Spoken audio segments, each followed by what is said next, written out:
ආයුබෝවන් ආදරණීය දරුවනි සුබ සන්ධ්‍යාවක් සියලු දෙනාගේම අවසර අද දවසේ 11 ශ්‍රේණියට අදාළ ව්‍යාපාර හා ගිණුම් කරන අධ්‍යයන විෂයයේ මූල්‍ය ප්‍රකාශන වලට අදාළ මාතෘකා කොටස අපි සාකච්ඡා කරන්නයි සූදානම් වන්නේ අපි මේ දක්වා සති දෙකක් පුරාවට මූල්‍ය ප්‍රකාශන හඳුනාගෙන ලාභ හෝ අලාභ ප්‍රකාශනය සහ මූල්‍ය තත්ත්ව ප්‍රකාශනය පිළිබඳ විස්තර කරගෙන තමයි අපි මේ සාකච්ඡාව ගෙනියන්නේ අද වන විට අපි ලාභ හෝ අලාභ ප්‍රකාශනයේ දල ලාභය ගණනය කිරීමත් එක් තොරතුරු අපිට ලස්සනට අවබෝධ වෙලා තියෙන්නේ මම විශ්වාස කරනවා මේ දවස් දෙකේ දිගටම සහභාගී වුණු දරුවන්ට මේ සම්බන්ධයෙන් කිසිම ගැටලුවක් ඇති නොවනු ඇති කියලා. ඒ නිසා පුතේ අපි පාඩමේ ඊළඟ කොටස අපි සාකච්ඡා කරන්න තියෙන්නේ ලාභ හෝ අලාභ ප්‍රකාශනය අපි කොටස් දෙකකට තමයි වෙන් කරලා මේ කතා කරගෙන යන්නේ. ඒකේ පළවෙනි කොටස දල ලාභය ගණනය කිරීම, දෙවෙනි කොටස සුද්ධ ලාභය ගණනය කිරීම. එතකොට ඔබට මේ වන විට දල ලාභය ගණනය කරන්න පුළුවන්. එතකොට දල ලාභය ගණනය කිරීමෙන් පස්සේදී සුද්ධ ලාභය ගණනය කරන්න අපි සූදානම් වෙන්නේ. ඒ නිසා සුද්ධ ලාභය ගණනය කිරීම මාතෘකා කොටසට එන්න කලින් අපි ගිය සතිය පුරාවටත් ඊට පෙර සතිය පුරාවටත් සාකච්ඡා කරන්නට යෙදුන දල ලාභය ගණනය කිරීමට අදාළ මාතෘකා කොටසෙන් සුළු ප්‍රශ්නයකට උත්තර සපයන උත්සාහයක් දරලා අපි ඊළඟ කොටසට යනවා. ඒ නිසා මම ඔබට ගැටලුවක් දෙනවා. අද දවසේ මුලින්ම අපි මේ ගැටලුව විසඳගෙන දල ලාභය ගණනය කරගෙන සුද්ධ ලාභය ගණනය කරන්න ඒ පාඩම මෙතනින් ඉස්සරහට යනවා. ඒ නිසා පුතේ අද දවසේ නම් මුලින්ම ඔබ සටහන් කරගන්න පොඩි ගැටලුවක් ඔබට දෙනවා. ඒ ගැටලුව විසඳන්න. හරි. ලියා ගන්න එහෙනම්. අවුරුදු ලියා ගන්න. රොමේෂ්ගේ ව්‍යාපාරය කියන්නේ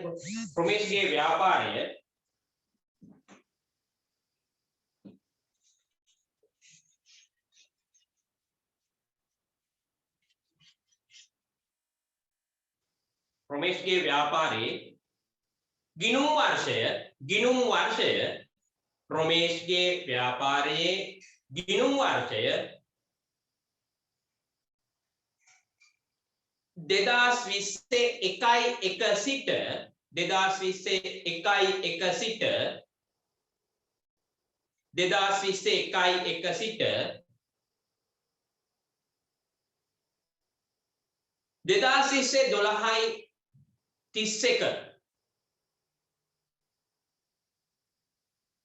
සිට 2021 සිට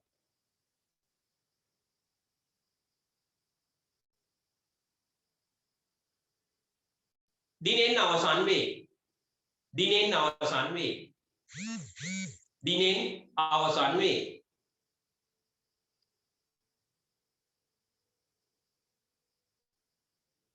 දිනෙන් අවසන් වේ.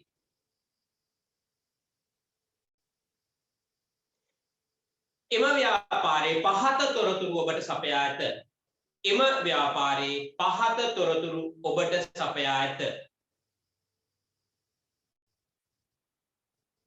එම ව්‍යාපාරයේ පහත තොරතුරු ඔබට සපයා ඇත.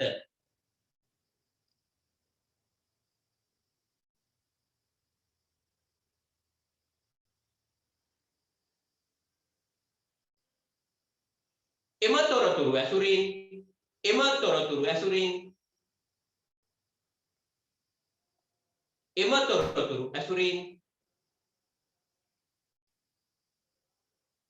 තොරතුරු ඇසුරින් දල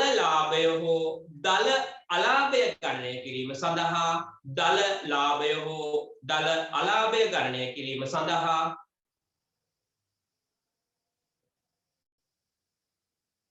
එම තොරතුරු ඇසුරින් දල ලාභය හෝ අලාභය ගණනය කිරීම සඳහා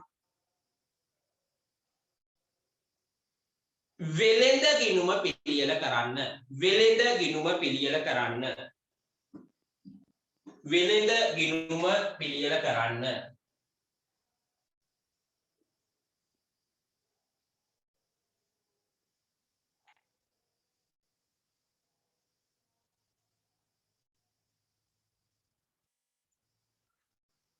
මේ තොරතුරු ටික ලියා ගන්න. මේ තොරතුරු ලියා ගන්න 2020 අපි ගිණුම් කාලක්ෂයේ දිනේ 20 නේ ලියුවේ 2020 1 තොගය 15000යි.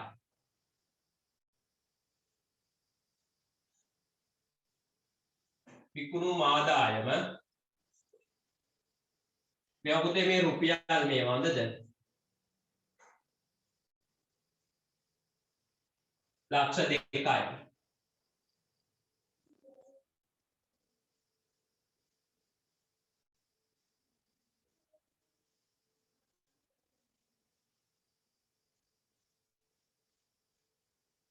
විස්සයි 20 12යි 31 තොගය 10000යි.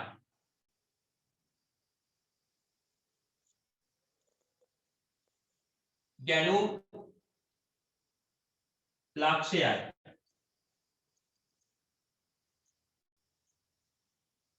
ගෙන ඒමේ කුලි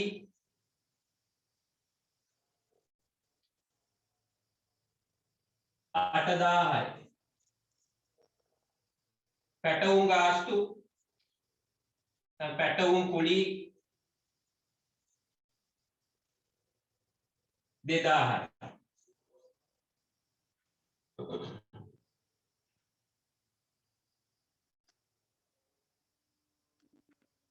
right මේ තොරතුරු ටිකෙන් අපි වෙළඳ ගිණුම පිළියෙල කරලා දල ලාභය හෝ අලාභය ගණනය කරමු. හරි. පොඩි වෙලාවක් දෙන්නම්. කරුණු දීලා තියෙන්නේ ඔයාලට 1යි 2යි 3යි 4යි 5යි 6යි. බලන්න මේ කරුණු 6 ඇසුරින් වෙළඳ ගිණුම පිළියෙල කරන්න.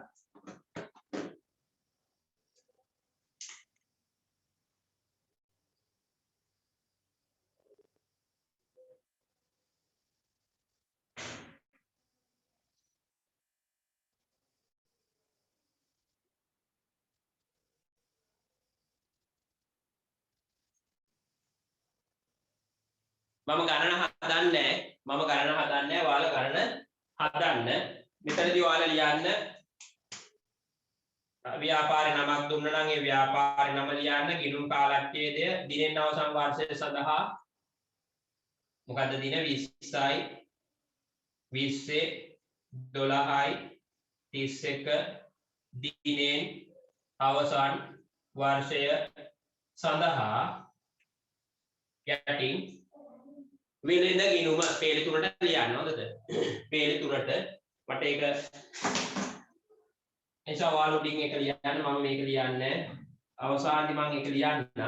මෙතන අනිවාර්යයෙන්ම ඒක ලියන්න මීට පෙර අපි සාකච්ඡා කර විදියට.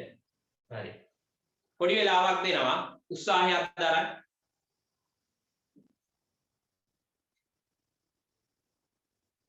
ගැටලුවක් තියෙනවා නම් chat කරලා අහන්න පුළුවන්.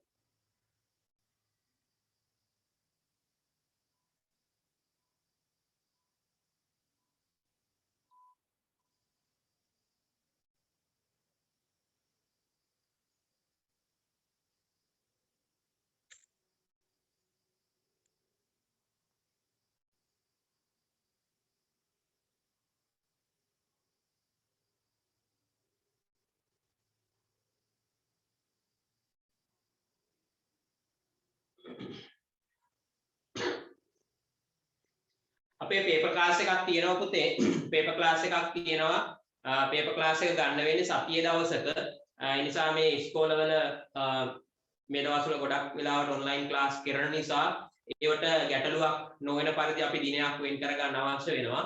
ඒ නිසා අනිවාර්යයෙන් පේපර් ක්ලාස් එකක් තියෙනවා. පාඩමෙන් පාඩමට ඒකක විදියට අරගෙන ඉස්සරහට ගිහිල්ලා මිශ්‍ර පේපර් 4ක් විතර අපි අවසන් කරන්න තමයි සැලසුම් කරගෙන ඉන්නේ. ඒ නිසා 10 වසරේ ඉඳලම පාඩම් 12ම නිබන්ධන 12කින් ආවරණය කරලා ඒ වගේ තියෙන ගැටලු මතක් කරගෙන ඊළඟට අපි මිශ්‍ර පේපර් එකකට යනවා.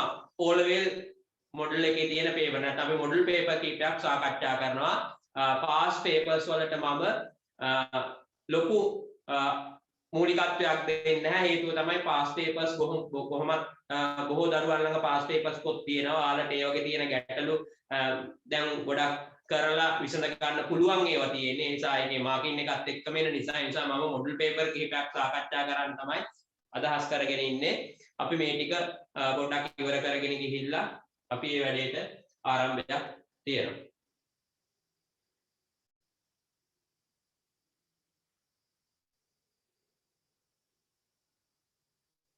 right.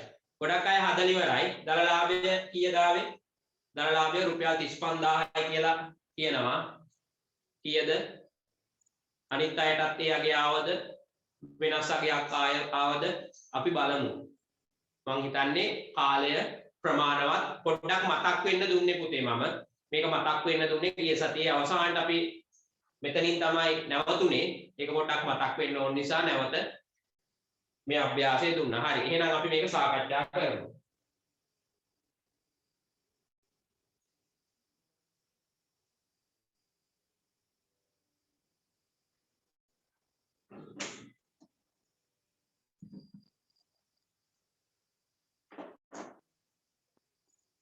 හරි. මුලින්ම අපි මතකයි දාලාභය ගණනය කරන්නේ විකුණුම් ආදායමෙන් විකුණුම් පිරිවැය අඩු කරාට පස්සේ තමයි පුතේ අපිට දරලාභය එන්නේ. එතකොට මෙතන මම විකුණුම් ආදායම දීලා තියෙනවා විකුණුම් පිරිවැය වාරට හොයාගන්න තියෙනවා. එතකොට විකුණුම් පිරිවැය ගණනය කරන ක්‍රමවේදයක් මම දුන්නා. ඒකට අනුව විකුණුම් පිරිවැය ගණනය කළ යුතු වෙනවා. ඒ නිසා විකුණුම් ආදායම දීලා තියෙන නිසා අපි විකුණුම් ආදායම උඩින්ම ලියනවා විකුණුම් ආදායම ලක්ෂ 2යි මෙන්න මෙතනින් ලියනවා විකුණුම් ආදායම ලක්ෂ 2යි ඒක දාන්න පුතේ කෙලින්ම දෙවනි තීරුවට. එතකොට අපිට විකුණුම් පිරිවැය ගණනය කරලා ඒ විකුණුම් පිරිවැය දෙවනි තීරුවට ගත්තාම විකුණුම් ආදායම විකුණුම් පිරිවැය ඉවත් කරාම පිළිතුර ගන්න පුළුවන්. ඔන්න දැන් විකුණුම් වලින් අඩු කළා විකුණුම් පිරිවැය. විකුණුම් පිරිවැය. එතකොට විකුණුම් පිරිවැය ගණනය කිරීම නිසා පොඩ්ඩක් මේක අපේ හෙඩ්ලයින් එකක් මෙහෙම ගහගත්තට කිසිම වැරද්දක් නැහැ. කියන්නේ අපි මේ විකුණුම් පිරිවැය ගණනය කරන්න යන්නේ. එතකොට විකුණුම් පිරිවැය ගණනය කරද්දී යම්කිසි ක්‍රමවේදයක් තියෙනවා. ඒ ක්‍රමවේදයට අනුව පෙළ ගස්සන්න ඕන තොරතුරු. එතකොට විකුණුම් පිරිවැය අපි මේ ආරම්භක තොගය උඩට වෙන්නේ ආරම්භක තොගය.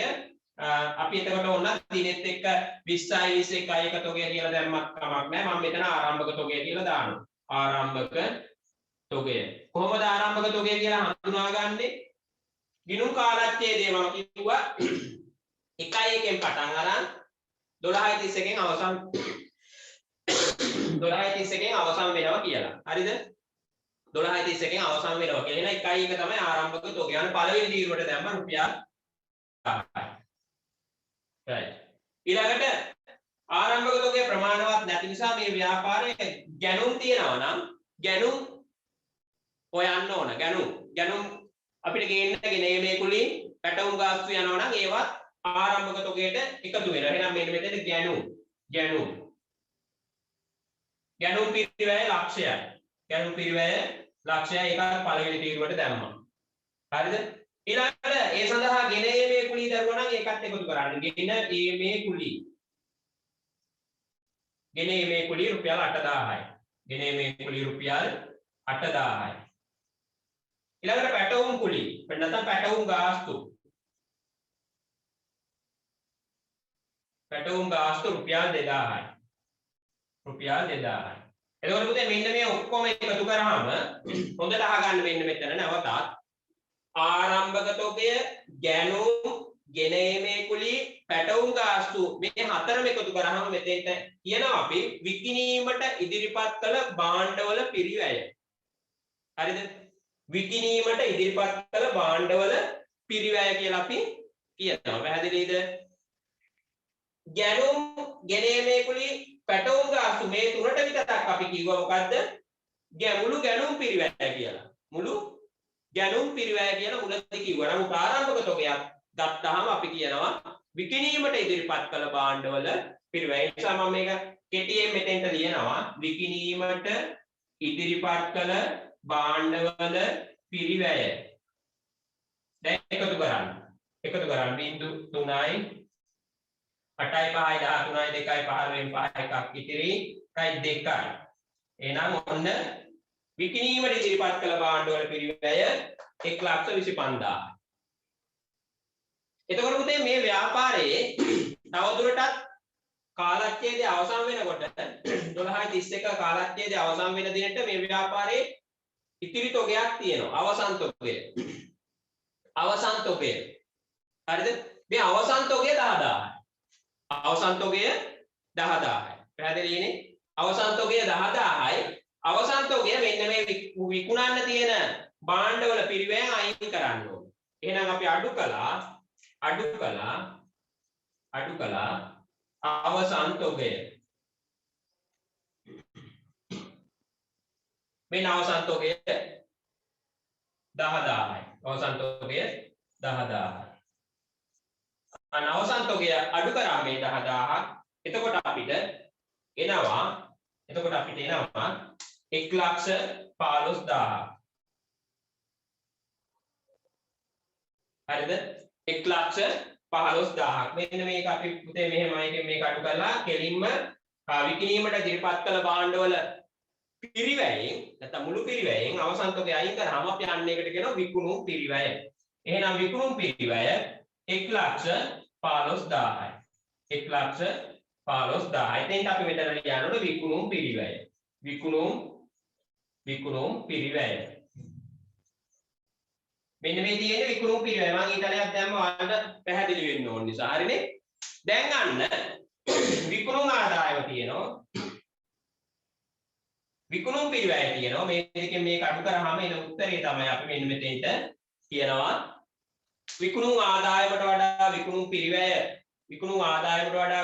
පිරිවැය අඩු නම් දල ලාභය. එහෙනම් මෙතන දල ලාභය. දැන් අපිට බැලුවම පේනවා විකුණුම් ආදායම 1,02යි විකුණුම් පිරිවැය 1,15,000යි.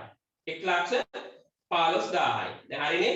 1,15,000යි 1,25,000යි 10,000ක් අයින් වුණා 1,15,000යි. එතකොට 1,02න් 1,15,000ක් අඩු කරාම එනවා උත්තරේ විදියට අපි ඒක හඳුනා ගන්නවා මේ ව්‍යාපාරයේ දල ලාභය. කීයද එන්නේ දල ලාභය?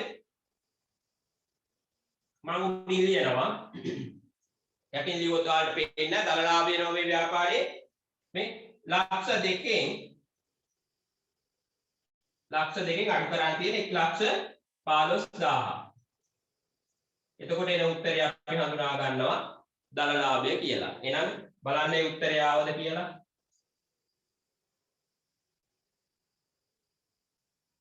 एक 1,15,000.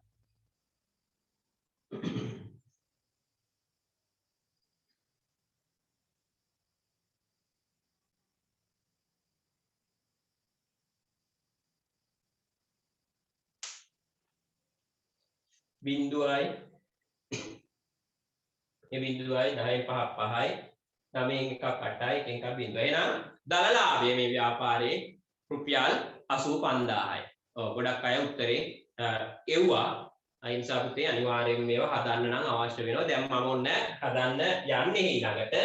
දැන් ඔන්න දල ලාභය ගණනය කරා. ඊට පස්සේ දල ලාභයට අදාළ ව්‍යාපාරය තුළ දල ලාභය හෙව්වට පස්සේ ඒකට ආදායම් වියදම් බලපල සුද්ධ ලාභය හොයන්න යනවා. ලාභ හෝ අලාභ ප්‍රකාශනය දැන් ඔන්න මාතෘකාවට එනවා. මම මේක මකනවා.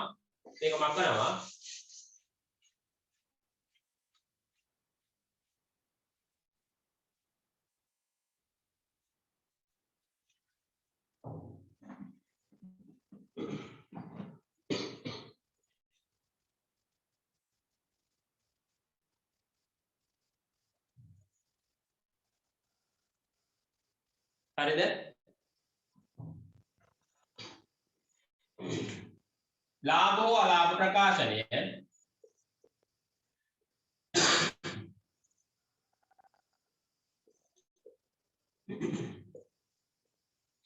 ලාභ හෝ අලාභ ප්‍රකාශනයේ ව්‍යාපාරයක හදන්නේ ව්යාපාරයේ මෙහෙයුම් ප්‍රතිඵලය අවබෝධ කරගන්න. මේකට ගන්න පුතේ ආදායම් වියදම් විතරයි. හරිද?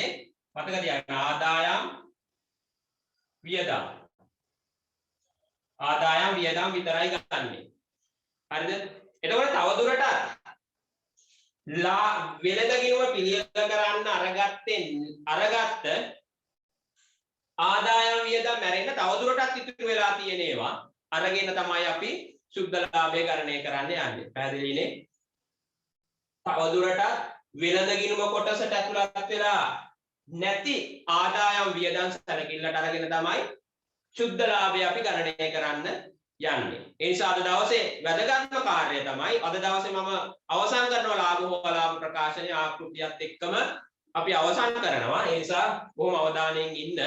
මේක ඉතාම වැදගත් කොටසක්. එතකොට අපිට ඊළඟ පාඩමේ මූල්‍ය ප්‍රකාශන ගැලපුම් ටික ඉගෙන ගත්තාම ඒ ගාන හදන්න පසුබිම අපිට ඔටෝ නිර්මාණය වෙනවා. හරි. එහෙනම් මාතෘකාව අද දවසේ ලියන්න. සුද්ධ ලාභය ගණනය කිරීම. සුද්ධ ලාභය ගණනය කිරීම.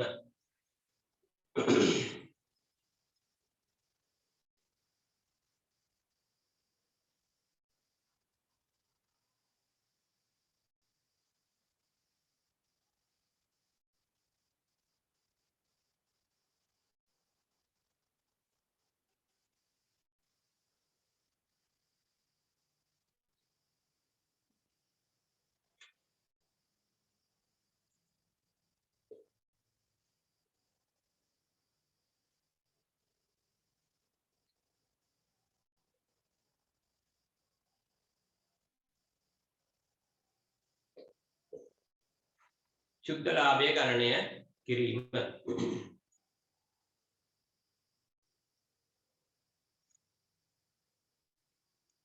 එතකොට පුතේ අපි සුද්ධ ලාභය ගණනය කරන්නේ දල ලාභය දැනට අපි හොයාගෙන තියෙනවා. මේකට ලැබිලා තියෙන ආදායම් ටික එකතු කරලා තවදුරටත් දරන්න තියෙන වියදම් අඩු කරලා තමයි අපි සුද්ධ ලාභය ගණනය කරන්නේ. හරිනේ? අපි නෝට් එක ලියාගෙන ක්‍රමක්‍රමයේ පාඩමට මූල්‍ය ප්‍රකාශනයේ පිළියෙල කරන් ලාභ එනකන් අපි එමු. හරි. ලියා ගන්න. ව්‍යාපාරයක උපයන ලද දල ලාභය හෝ අලාභය ව්‍යාපාරයක උපයන ලද දල ලාභය හෝ අලාභය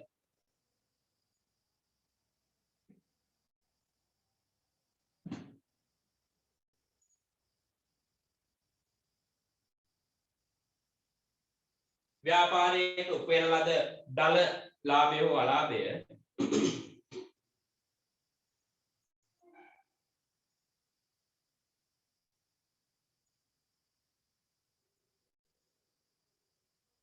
ව්‍යාපාරයක උපයන ලද ලාභය හෝ අලාභය ගණනය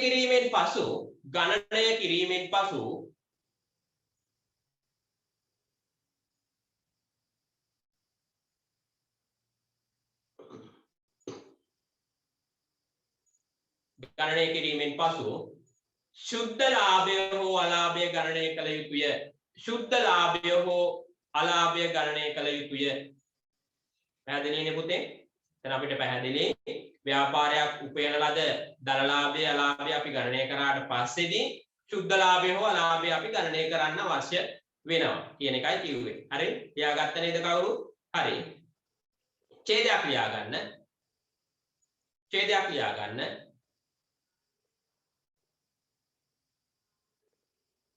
මම බොහොම හිමින් ස්ලෝ බොහොම වේගය අඩුවෙන් කියවන්නේ. ඒ නිසා හොඳට අහගෙන ඉඳලා ලියා ගන්න. එකම දේ දෙසරයක් විතර තුන් සැරයක් විතර කියනවා. ඡේදයක් ලියා ගන්න. සුද්ධ ලාභය ගණනය කිරීම සඳහා සුද්ධ ලාභය ගණනය කිරීම සඳහා සුද්ධ ලාභය ගණනය කිරීම සඳහා සුද්ධ ලාභය ගණනය කිරීම සඳහා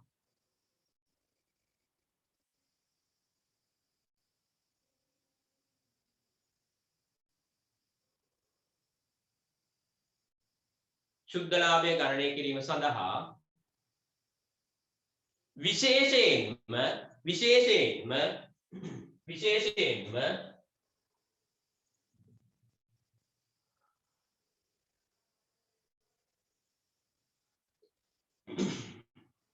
විශේෂයෙන්ම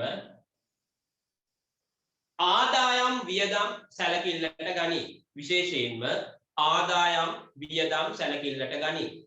විශේෂයෙන්ම ආදායම් වියදම් සැලකිල්ලට ගනී. විශේෂයෙන්ම ආදායම් වියදම් සැලකිල්ලට ගනී.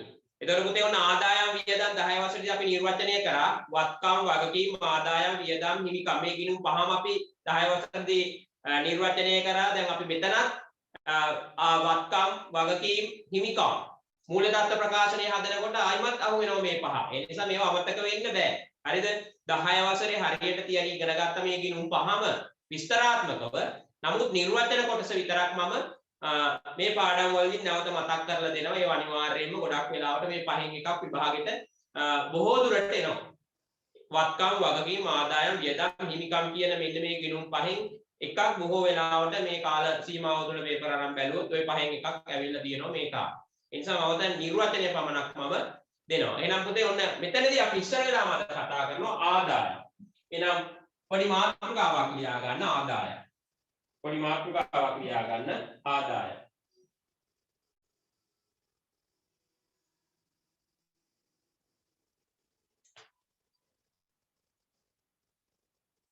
ආදායම්.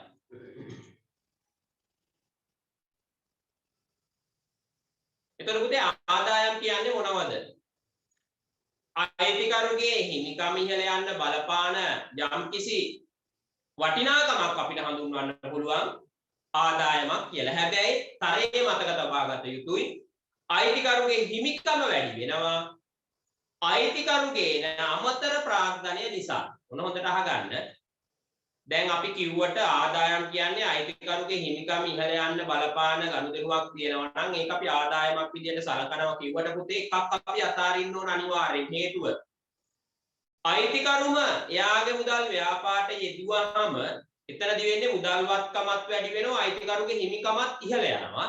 හිමිකම ඉහළ යනවා සාධාරණයි. නමුත් පුතේ ඒක අපි ආදායමක් විදිහට සලකන්නේ නැහැ. පැහැදිලිනේ? ඔයාලට මතකයි 10 වසරේදී අපි ඉගෙනුවා ව්‍යාපාර ඒකක සංකල්පය. සමහර අය අහලත් නැතුව ඇති. ව්‍යාපාර ඒකක සංකල්පය කියන්නේ පුතේ මතක තියාගන්න ව්‍යාපාරයයි අයිතිකරුයි පාර්ශවයන් දෙකක් විදියට සලකලා ගිණුම් තියනවා නම් අපි ඒක හඳුන්වනවා ගිණුම් කරන ඒකක සංකල්පය. එතකොට ගිණුම් කරන සමීකරණ පාඩමේ 10 වසරේදී පස්වෙනි පාඩමේ මේක උගන්වලා තමයි සමීකරණ වලට එන්නේ. ඒ නිසා ගිණුම් කරන ඒකක සංකල්පය කිව්වත් හරි ව්‍යාපාර ඒකක සංකල්පය කිව්වත් හරි. ඒකෙන් තහවුරු කරන්නේ ව්‍යාපාරයයි අයිතිකරුයි පාර්ශවයන් දෙකක් සේ සලකා ගිණුම් තියන එක.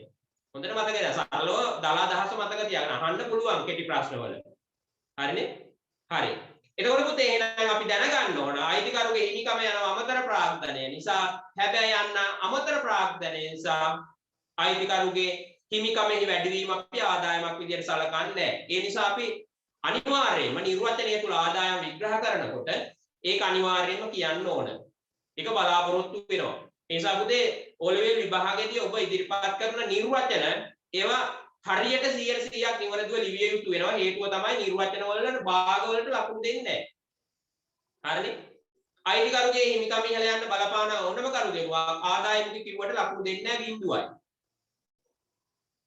ඒ නිසා අපි කියන්න ඕන අයිතිකරු යොදන අමතර ප්‍රාග්ධනය නිසා ඔහුගේ හිමිකමෙහි සිදුවන වැඩිවීම හැර හිමිකම වැඩි වෙන්න බලපාන අනිකුත් ගනුදෙනු ආදායම් කියලා. පැහැදිලිනේ? ඒ නිසා මතක තියාගන්න කිසිම වෙලාවක සානුකම්පිතව ලකුණු දෙන්නේ නැහැ. නිර්වචන හරියට ලියලා නැත. හේතුව ඉතින් සාධාරණයිනේ පුතේ. නිර්වචනයක් කියන්නේ කවුරු හරි පුද්ගලයෙක් කියපු දෙයක්. ඒකට අපිට උද්ෘත ඉදිරිපත් කරන්න බෑ. ඒවා හලන්නත් බෑ. ඒක 100%ක් නිවැරදි වෙන්න ඕන. ඒ නිසා නිර්වචනයකට හරියට ලිව්වොත් උපරිම ලකුණු ටිකක් හැලුනොත් ලකුණු අඩු වෙන්නේ නැහැ. හරිනේ? හරි. එහෙනම් ඔන්න මතක තියාගන්න ආදායම නැවතත් මම කියනවා අයිතිකරුවෙක් යොදන අමතර ප්‍රාග්ධනය නිසා ඔහුගේ හිමිකමෙහි වැඩිවීම හැර හිමිකම වැඩි වෙන්න බලපාන අනෙකුත් දෑ අපි හඳුන්වනවා ආදායම් කියලා. එහෙනම් කුලීය ආදායම්, කුලීය ආදායම්, ආයෝජන ආදායම්, ස්ථාවර තැන්පතු පොලි මේවා මෙන්න වෙනත් ආදායම් ගණයට අපිට ගන්න පුළුවන්. වෙනත් ආදායම්. හරි. ලියා ගන්න ආදායම් යටතේ. අයිතිකරු යොදන ප්‍රාග්ධනය නිසා අයිතිකරු යොදන ප්‍රාග්ධනය නිසා අයිතිකරු යොදන ප්‍රාග්ධනය නිසා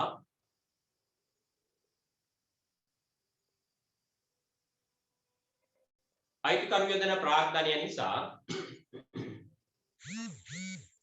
හිමිකමෙහි සිදුවන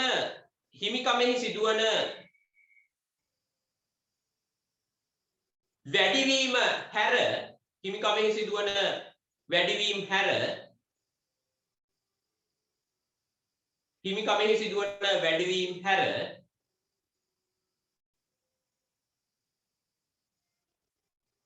හිමිකමෙහි සිදුවන වැඩිවීම හැර හිමිකමෙහි සිදුවන අනෙකුත් වැඩිවීම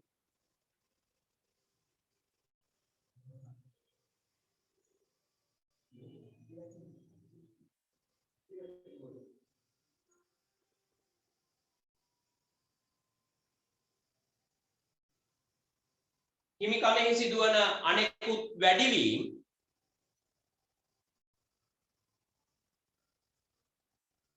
ආදායම් ලෙස හඳුන්වයි. ආදායම් ලෙස හඳුන්වයි. ආදායම් ලෙස හඳුන්වයි. පැහැදිලිද පුතේ? අයිමත් බලන්න හරියට තියෙන්න ඕන මේවා මේ මම දෙන මේ පොයින්ට් එක පාඩම් කරගන්න. හරිද? අයිතිකරු යොදන ප්‍රාග්ධනය නිසා හිමිකමෙහි සිදුවන වැඩිවීම හැර හිමිකමෙහි සිදුවන අනෙකුත් වැඩිවීම මොකක්ද කියන්නේ? ආදායම් ලෙස හඳුන්වයි. උදාහරණ ලියා ගන්න. උදාහරණ පොලී ආදායම්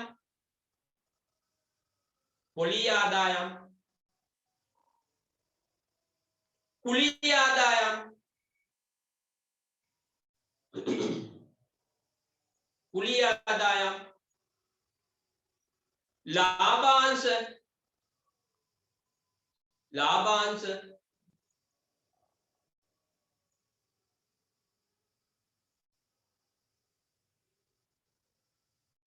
ලැබූ වට්ටම් නැත්නම් ලද වට්ටම් කොමිස් ගෙවණේවත් තියෙනවනේ පුතේ. කොමිස් ලැබීම් නම් ආදායමක්, කොමිස් ගෙවීම් නම් වියදමක් විදියට සලකන්නේ. ඔන්න දැන් අපි දැනගන්න ඕන ඔයාලා පුතේ දැන් ඔය දලලාභයට මෙන්න මේ දැන් දීපු ආදායම්. ඔය ආදායම් ටික අනිවාර්යයෙන්ම අපි එකතු කළ යුතු වෙනවා. ඇයි? ලාභය ඉහළ යනෝනේ ආදායම් නිසා. ඒ නිසා මේක අපි අනිවාර්යෙන් දලලාභයට මේ ටික එකතු කරන්න වෙනවා මූල්‍ය දත්ත ප්‍රකාශනය හදනකොට. පැහැදිලිද? right. එහෙනම් චූටි ප්‍රශ්නයක් ඔය ආදායම් අතරින් තවත් අර මුල් ටිකත් පොඩ්ඩක් මතක් වෙන්නත් එක පොඩි ප්‍රශ්නයක් අපි උත්තර ලියලා යනවා ඊළඟට වියදම් වලට. හරි මම ස්ක්‍රීන් එකේ ප්‍රශ්නේ දානවා. ටක් දාලා ප්‍රශ්නේ විනාඩි 2ක් විතර ඇතුළත ලියාගෙන ඉක්මනට උත්තරේ හොයන්න.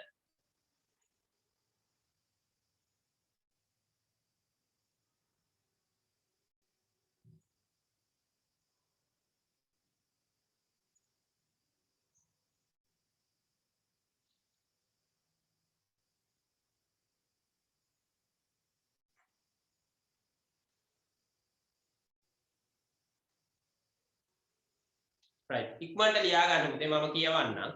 ව්‍යාපාරික ගිණුම් කාලච්ඡේදයක් තුල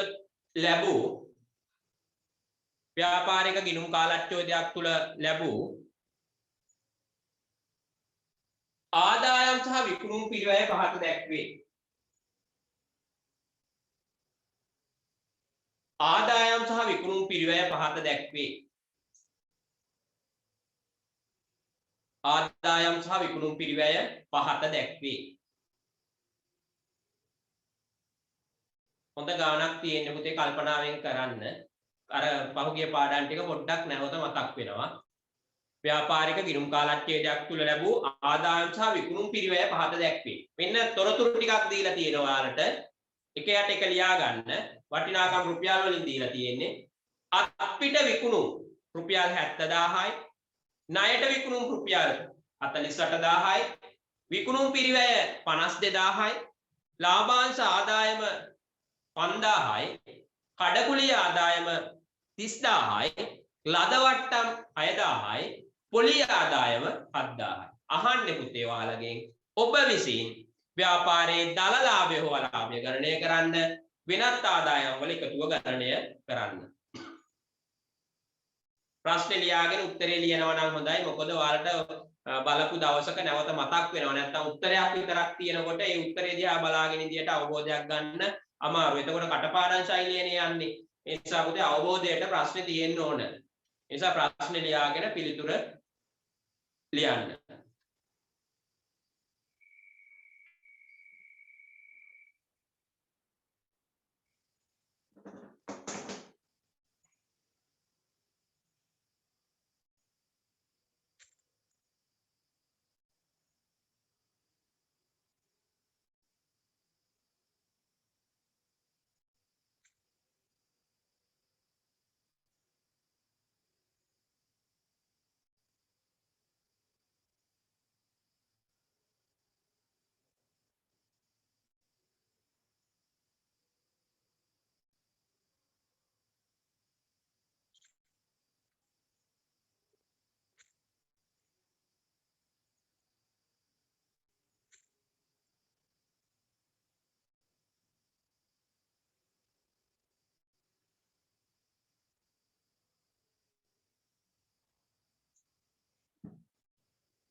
පුතේ ප්‍රශ්නෙට උත්තරේ සපයලා මට පොඩ්ඩක් chat box එකේ තියන්න. එතකොට මට ගාන මම හදනවා.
මම හිතනවා කාලය ප්‍රමාණවත් කියලා.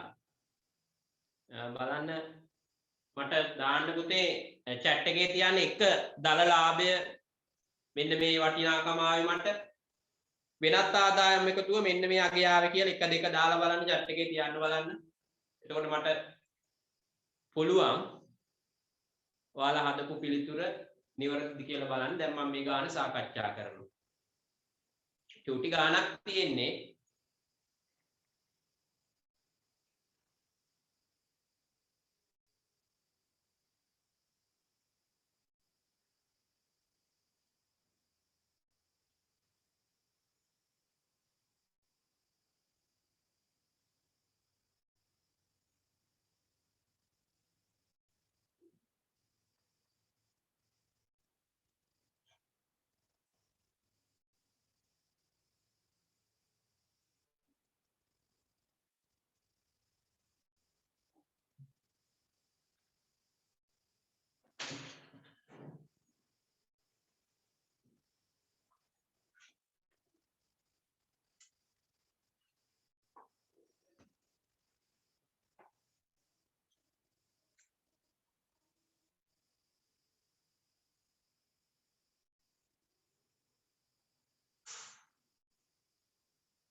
හරිද පුතේ? හරි. ගොඩක් අය උත්තරේ වල තියෙනවා.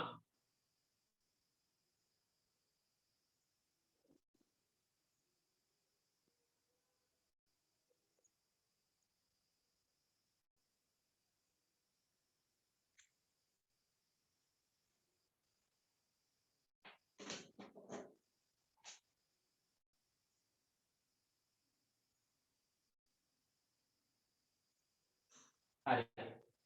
ගොඩක් අයට උත්තරේ ඇවිල්ලා තියෙනවා දල ලාභය 66000යි මුළු ආදායම 48000යි විදිහට. හරි බලමු අපි නිවැරදිද කියලා. එහෙනම් මම ගාන හදනවා. මෙතනදී පුතේ පළවෙනි එකෙන් අහලා තියෙනවා ඔයාලගේ පළවෙනි ගාණෙන් අහලා තියෙන්නේ දල ලාභය ව්‍යාපාරයේ දල ලාභය හෝ අලාභය ගණනය කරන්න කියන එකනේ තියෙන්නේ. එතකොට මෙතන විශේෂයෙන් අපි මතක තියාගන්න ඕන දල ලාභය හෝ අලාභය අපි ගණනය කරන්නේ විකුණුම් ආදායමෙන් විකුණුම් පිරිවැය අඩු කරලා. එතකොට විකුණුම් ආදායම විදියට ගන්නේ ඔබ දැනගත යුතුයි අත්පිට විකුණුම් මුදල විතරක් නෙවෙයි නැත්නම් අත්පිට විකුණුම් වලින් ලද ආදායම පමණක් නෙවෙයි ණයට විකුණුම්. ඒක මේ අවස්ථාවේදී මුදල් වමාරු නැති වුණාට මේවට මුදල් ලැබෙනවා. ඒකත් ව්‍යාපාරයේ ආදායමක්. ඒ නිසා අපි එහෙනම් විකුණුම් ආදායම විදියට ගන්න පුතේ විකුණුම් ආදායම විදියට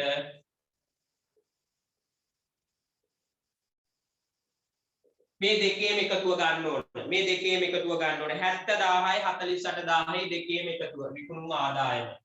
70000යි 48000යි. මේ දෙකේම එතකොට ඔයාලට ඇවිල්ලා ඇති 8යි 7යි 4යි 11යි. 118000ක්. 118000ක් ඇවිල්ලා ඇති විකුණුම් ආදායම. මේකෙන් අයින් කරන්න පුතේ. මේකෙන් අයින් කරන්න ඕන. ඔයාලට දීලා තියෙනවා විකුණුම් පිරිවැය 52000යි. මෙන්න විකුණුම් පිරිවැය සමානයි 52000යි. මේකෙන් මේක පුතේ අඩු වෙන්න ඕන. ආන්න එතකොට එනවා මේ ව්‍යාපාරයේ මොකද්ද? පළවෙනි එකෙන් අහනවා මේ ව්‍යාපාරයේ මොකක්ද? දල ලාභය හෝ අලාභය. එහෙනම් තමන් උත්තරේ දෙන්න ඕන මෙතන දල ලාභය කියලා. ඒ හේතුව ආදායමට වඩා පිරිවැය අඩුයි. එහෙනම් ආදායමට වඩා පිරිවැය අඩු නම් ව්‍යාපාරය තුල ලැබෙන්නේ ලාභයක්. එහෙනම් 0.0.0යි 8න් 2ක් 6යි 11න් 5ක් 6යි 66000යි. ඔව් හදලා උත්තරය ඔබ දරුවන්ගේ පිළිතුර නිවැරදි. බොහොම හොඳයි. ඊළඟට කියනවා පුතේ වෙනත් ආදායම් වල එකතුව. මේ පළවෙනි කොටසනේ 2 වෙනත් ආදායම් කියන මාතෘකාව දැන් අපි කතා කරා. අන්නේ තුල උපුටා ගන්න වෙනත් ආදායම් කීපයක් දීලා දෙනවා. ඒ ටික එකතු කරන්න. හැබැයි ලියන්න ඕන පුතේ විභාගෙදී සංඛ්‍යා ටික එකතු කරලා උත්තරේ හරි ගියාට ලකුණු දෙන්නේ නැහැ. කවුන්ස් වල මතක තබා ගත යුතු වැදගත් කාරණාව. දැන් ඔබ මේ ටික ලියලා දෙනවා 118000 52000ක් අඩු වුණාම 66000යි. ලකුණු ලැබෙන්නේ නැහැ බිඳුවයි. කියන්න ඕන මෙන්න විකුණුම් ආදායම මෙන්න විකුණුම් පිරිවැය මෙන්න විකුණුම් ආදායමෙන් විකුණුම් පිරිවැය අඩු කරාම දල ලාභය. දැන් මෙතන ඔබ ණයට විකුණුම් අපිට විකුණුම් කියලා පෙන්නලා පස්සේ විකුණුම් ආදායම අරගෙන කිසි ගැටලුවක් නැහැ. මෙතන ලියලා එකතු කරලා ගත්තත් කමක් නැහැ. මේ දෙක එකතු එකපාරට ගත්තත් කිසිම වරදක් නැහැ. එහෙනම් මෙතන එකින් එක ලියනවා ලාභාංශ ආදායම මම කෙටියෙන් ලියනවා. ලාභාංශ ආදායම තියෙනවා පුතේ 5000ක්. ලාභාංශ ආදායම 5000යි. කඩකුලී ආදායම ඇවිල්ලා තියෙනවා 30000යි. ලද වට්ටම 6000යි.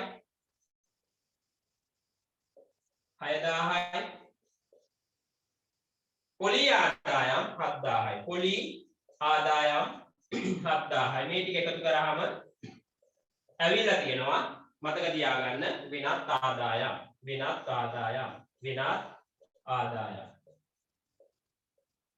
එන එකතු කරන්න බලන්න 0.0.0යි 6 5 11යි 7යි 18න් 8 එකක් ඉතිරි 4 48000යි.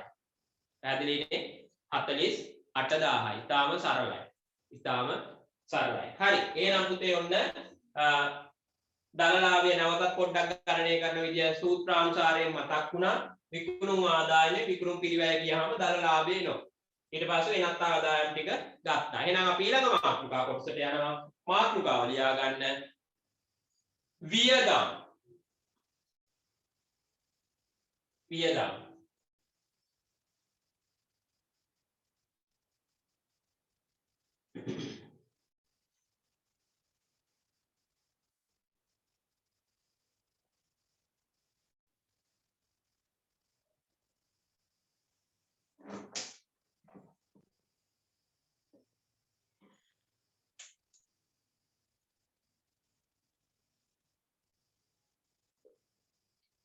වියදම් දැන් ආදායම නිර්වචනය කරලා දුන්නා ආදායම නිර්වචනය කරා අයිතිකරු යොදන අමතර ප්‍රාග්ධනය නිසා හිමිකමේ සිදුවන වැඩිවීම හැර හිමිකම වැඩි වෙන්න බලපාන අනිකුත් දේ අපි හඳුනාගත්තා ආදායම් විදියට.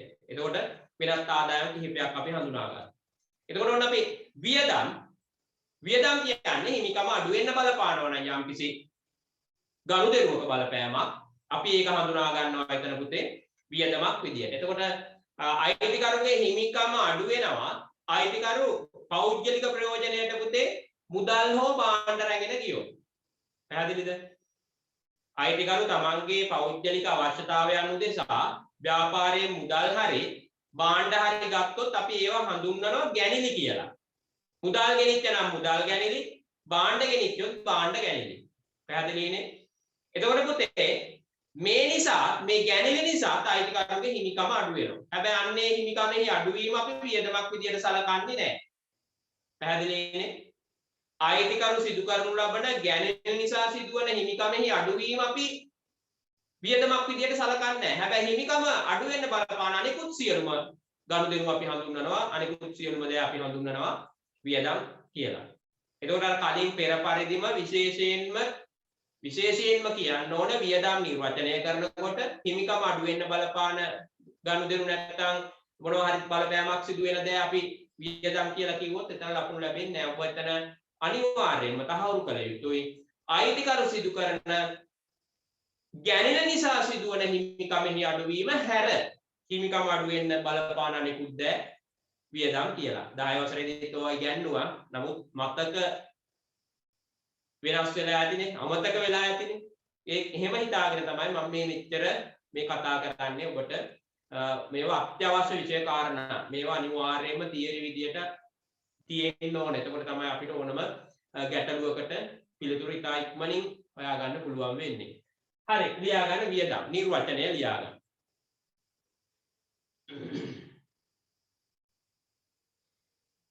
ගැනිලි නිසා සිදුවන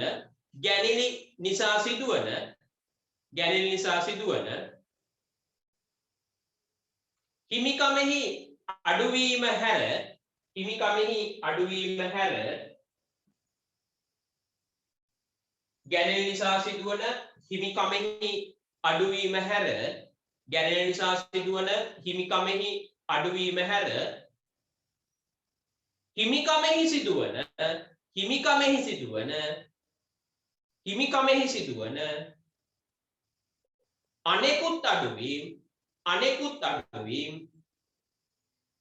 හිමිකමෙහි සිදුවන අනෙකුත් අඩුවීම්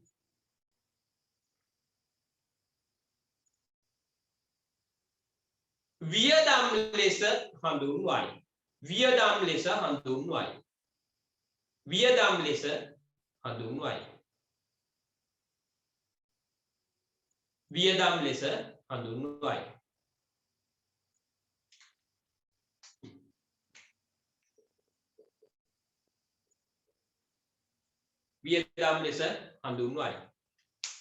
උදාහරණ කිහිපයක් අපි ලියාගමු වියදම් වලට. විදුලි ගාස්තු ගෙවීම, විදුලි ගාස්තු, බොල් ණය,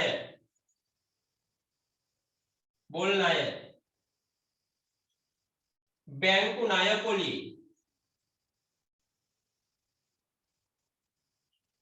ණය පොලි,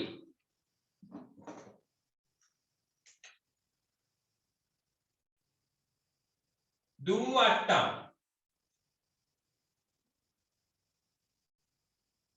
මුදල් වංචා අලාභ,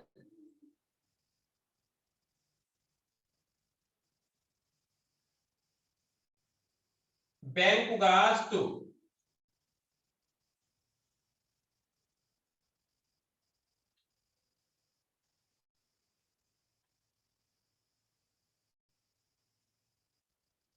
හරිද කීපයක් ලියා ගන්නකො කීපයක් ලියා ගන්න වැදගත්ම වැඩේ මෙතන තියෙන්නේ වියදම් මේ ටික ලියා ගන්න දැනට උදාහරණ විදුලි ගාස්තු බොල් ණය බැංකු ණය පොලි දුම් වට්ටම් මුදල් වංචාලාභ බැංකු ගාස්තු හරිද මුදල් වංචාලාභ බැංකු ගාස්තු එතකොට අපි මේවා හඳුනා ගන්නවා වියදම මෙන්න මේ සෑම ගනුදෙනුවක් නිසාම මෙන්න මේ සෑම අයිතමයක් නිසාම පුතේ ව්‍යාපාරයේ අයිතිකරුගේ හිමිකම අඩු වෙනවා හරිද මේවා අපි හඳුනා ගන්නවා වියදම් කියලා දැන් මේ උදාහරණ ටික ලියා ගන්න ඉතින් බලන්න නැවතත් විදුලි ගාස්තු බොල් ණය බැංකු ණය පොලි දුම් වට්ටම් මුදල් වංචාලාභ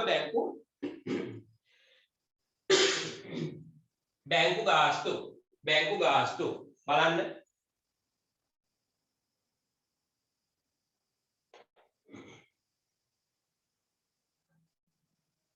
බැංකු ගාස්තු හරි දැන් අහගන්න පුතේ මෙන්න මේ ටික ඉතා වැදගත් නේද ඒ නිසා මම ගොඩක් වෙලාවට මම මේ කියන දේවල් පුතේ අහගෙන අවබෝධ කරගන්න ලියා ගන්න දෙන්නේ හරිද හරි එතකොට පුතේ මේ දීලා තියෙන්නේ ගොඩක් වෙලාවට මේ සියලුම දේවල් මෙතන තියෙන වියදම් හැබැයි ලාභ හෝ අලාභ ප්‍රකාශනය පිළියෙල කරනකොට පුතේ වියදම් වෙන වෙනම ශීර්ෂවලට හඳුනාගෙන මේ වියදම් කාණ්ඩ කරන්න ඕන හරිද ලාභ හෝ අලාභ ප්‍රකාශනය තුළ මේ වියදම් කාණ්ඩගත කළ යුතු වෙනවා පැහැදිලිද එතකොට ඒ තුළ ශීර්ෂ 4ක් යටතේ අපි වියදම් වර්ග කරනවා ශීර්ෂ 4ක් යටතේ වියදම් වර්ග කරනවා අන්නේ ශීර්ෂ 4 යටතේ මේවා හඳුනාගෙන ඒ ශීර්ෂ වලට වෙන වෙනම දාන්න ඕන ඔන්න ඔතන තමයි වැදගත්ම වැඩේ මේවා කොහේ හරි ලියලා හරියන්නේ නැහැ අදාළ ශීර්ෂයට අදාළ අයිතමය නැත්තම් ලකුණු ලැබෙන්නේ නැහැ ඔයාලට මම මේ ගානේ ලකුණු දෙන විදිය මාකින් වලදී ලකුණු දෙන විදිය ඔයාලට මම කියනවා. හරිද? ලකුණු දෙන විදිය කියනවා අවසාන කිරීම හදනකොට ගණනක් හදලා මෙන්න මේ තැන් වලට විශේෂ අවධානය යොමු කරන්න මේ තැන් වලදී ලකුණු ගන්න තියෙන තැන් කියලා. ඒ නිසා ඒ තැන් පසුව මම ඔබට පැහැදිලි කරනවා මෙන්න මෙතනත් ඒ අවස්ථාවක් ලකුණු අහිමි වෙන තැනක් මේ වියදම් හරි හැටි හඳුනාගත්තේ නැතුව. ඒ නිසා පුතේ මේ ඕනම වියදමක් ශීර්ෂ 4ක් යටතේ අපි වර්ග කළ යුතු වෙනවා. හරිද? ශීර්ෂ 4ක් යටතේ අපි වර්ග කළ යුතු වෙනවා. පරිපාලන වියදම්. පරිපාලන වියදම්. ඔන්න එක ශීර්ෂයක්. මොනවද?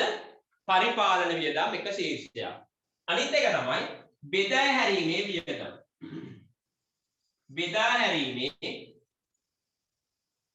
වියදම්. බෙදා හැරීමේ වියදම්. දෙවන ශීර්ෂය බෙදා හැරීමේ වියදම්. එතකොට තුන්වෙනි එක අපි ගන්නවා මූල්‍ය වියදම්. මූල්‍ය වියදම්. මූල්‍ය වියදම්. අනිත් එක පුතේ වෙනත් වියදම්. දැන් අපිට වියදම් හඳුනා ගන්න පුළුවන් ඕන කෙනෙකුට වැදගත්ම સિદ્ધාන්තය වෙන්නේ මේ වියදම් ඒ ශීර්ෂයට වෙන වෙනම හඳුනාගත යුතු වෙනවා. අන්නේ හැකියාව අද දවස අවසන් වෙනකොට ඔබ ළඟා කරගත යුතුයි. ඒ නිසා මගේ අද දවසේ ටාගට් එක තමයි ලාභ හෝ අලාභ ප්‍රකාශනයේ ආකෘතියක් විග්‍රහ කරලා දෙන එක ගණන් හදන්න පුළුවන් අපිට ඊළඟ සතියේකට. පැහැදිලිනේ? හරි. එහෙනම් පුතේ දැන් වියදම් කියන්නේ අපි දන්නවා අයිතිකරුගේ හිමිකම අඩු වෙන්න බලපානවා නම් යම්කිසි අයිතමයක් අපි අන්නේවා වියදම් විදියට හඳුනනවා. හැබැයි ගැනීම නිසා සිදුවන හිමිකමේ අඩුවීම හැර. පැහැදිලිනේ? හරි. එතකොට මේ වියදම් මෙන්න මේ ශීර්ෂ 4 යටතේ දානවා. පරිපාලන වියදම් කියන්නේ පුතේ ව්‍යාපාර කටයුත්තක් නැත්නම් ව්‍යාපාර පරිපාලනය වෙනුවෙන් දරන වියදම්. හරිද? පරිපාලනය වෙනුවෙන් දරන වියදම්. පරිපාලනය කරනවා කියන්නේ ව්‍යාපාර කටයුත්ත කරගෙන යන්න ඒ ආශ්‍රිතව දරන්න තියෙන වියදම්. මෙතන විදුලි ගාස්තු, ප්‍රාක්ෂණ ගාස්තු, සේවකයන්ගේ වැටුප් ගෙවීම, ලිපි ද්‍රව්‍ය මිලට ගන්නවා නම් නේ අන්නේ පරිපාලන කටයුතු වලදීනේ. හරිද? ඒ වගේම තමයි ව්‍යාපාර ආයතනයේ තියෙන යන්ත්‍රයක් ක්ෂය වෙනවා නම් ඒ යන්ත්‍ර ක්ෂය පරිපාලන ගණයට අපි ගන්නෙ. ක්ෂය කියන්නේ වියදමක් අපි කතා කරනවා ඊළඟ පාඩමේදී. හරිනේ? ඒ වගේ වියදම් අපි හඳුනා ගන්නවා පරිපාලන වියදම්. හරි සරලයි මොකද ව්‍යාපාරයක් පරිපාලනය කරගෙන යනකොට ඒ වෙනුවෙන් ගන්න සෑම වියදමක්ම අපි දාන්න ඕනේ මේ පරිපාලන වියදම් කියන ශීර්ෂයෙන්. බෙදා හැරීමේ වියදම්. නැත්නම් අපි කියන විකුණුම් හා බෙදා හැරීමේ වියදම්. බෙදා හැරීමේ වියදම් කියන්නේ මොකද? විකුණුම් කටයුතු සිදු කරද්දී දරන්න සිදු වෙනවා නම් යම්කිසි පිරිවැයක් වියදමක් අපි ඒක හඳුනා ගන්නවා බෙදා හැරීමේ වියදම් කියලා. පැහැදිලි උදාහරණයක් විදියට විකුණුම් බෙදා හැරීම් කටයුතු වලට ඒ ව්‍යාපාරය තුල තියෙන භාණ්ඩය විකුණුම් ප්‍රවර්ධනය කරන්න ප්‍රචාරණ වියදමක් දරනවා. ඇඩ් එකක් දානවා ටීවී එකේ හරි මේ ගුවන් විදුලියේ හරි මොනවා හරි ප්‍රචාරණ මාධ්‍යයක් භාවිතා කරලා යම්කිසි පිරිවැයක් දරනවා නම් අන්න ඒක අපි හඳුන්වනවා ප්‍රචාරණය කියන්නේ බෙදා හැරීමේ පිරිවැයක්. නැත්නම් විකුණුම් බෙදා හැරීමේ පිරිවැයක්. ඒ වගේම තමයි මේ බෙදා හැරීම් කටයුතු වලට වෙනම සේවකයෝ ඉන්නවා නම් විකුණුම් සේවක වැටුප් කිව්වොත් බෙදා හැරීමේ. විකුණුම් සේවක වැටුප් කිව්වොත් බෙදා හැරීමට සේවක වැටුප් කිව්වොත් පරිපාලනයට. ඔන්නෝවා තමයි දැනගන්න ඕනේ. හරිද? එතකොට බෙදා හැරීම් කටයුතු වලදී තව පුතේ බෝල් ණය බෙදා හැරීම් කටයුතු වලදීනේ භාණ්ඩ විකුණනකොට ණයට ගන්නවා ණය හිමියෝගේ ඒ ණය ගැතියෝ ගෙවන්නේ නැහැ. ඒ ණය ගැතියුන්ගෙන් ඊට පස්සේ ගෙවන්න නැති නිසා අපි කපලා දාන ඉවත් කරනවා. බෝල් ණය නොගෙවා පැහැර හරින ලද ණය අපි කියන බෝල් ණය. ඒවත් බෙදා හැරීම්. හරිනේ? ඒ වගේම වට්ටම් දෙන්න විකුණනකොටනේ දුන් වට්ටම් නේ දුන් වට්ටම් අපි හඳුනා ගන්නවා දුන් වට්ටම්. වට්ටම් දෙන්නේ ණය ගැතියන්ගෙන් ඉක්මනින් මුදල් අය කරගැනීමේ පරමාර්ථයෙන් දුන් වට්ටම්. ඒවා අපි බෙදා හැරීමේ වියදම් ගණයට ගන්නෙ. හරි තව අපි කතා කරන ඉස්සරහ දැනට මම මේ කියන ටික පොඩ්ඩක් අහුම්කම් දෙන්න. ඊට පස්සේ මේ මූල්‍ය වියදම් කියන්නේ පුතේ මූල්‍ය වියදම් කියලා අපි කියන්නේ ව්‍යාපාර කටයුතු කරගෙන යන ව්‍යාපාරේ මූල්‍ය ආයතන විදියට ගන්න බැංකු වෙනත් මූල්‍ය ආයතන වලින් යම්කිසි ගනුදෙනුවක් කරන්න ගියහම ඒ වෙනුවෙන් දරන පිරිවැය අපි කියනවා මූල්‍ය වියදම් කියලා. බැංකු ණයක් ගත්තොත් ඒ වෙනුවෙන් ගෙවන පොලිය බැංකු පොලිය මූල්‍ය වියදම. හරිද? බැංකු ණයක් ගන්නකොට බැංකුව ගාස්තුවක් අය කරොත් බැංකු ගාස්තුව කියන්නේ මූල්‍ය වියදම. චෙක් පත් වලින් කටයුතු කරන ව්‍යාපාර ආයතන තමන්ගේ ජංගම ගිණුමේ නැත්තම් සල්ලි නැතත් චෙක් නිකුත් කරනකොට අයිරා පහසුකම් ගන්නවා නම් අන්නේ අයිරාවට ගෙවන පොලිය මූල්‍ය වියදමක් අයිරා පොලි. හරිනේ? ඉතින් අන්න ඒවා අපි හඳුනා ගන්නවා මූල්‍ය වියදම් කියලා.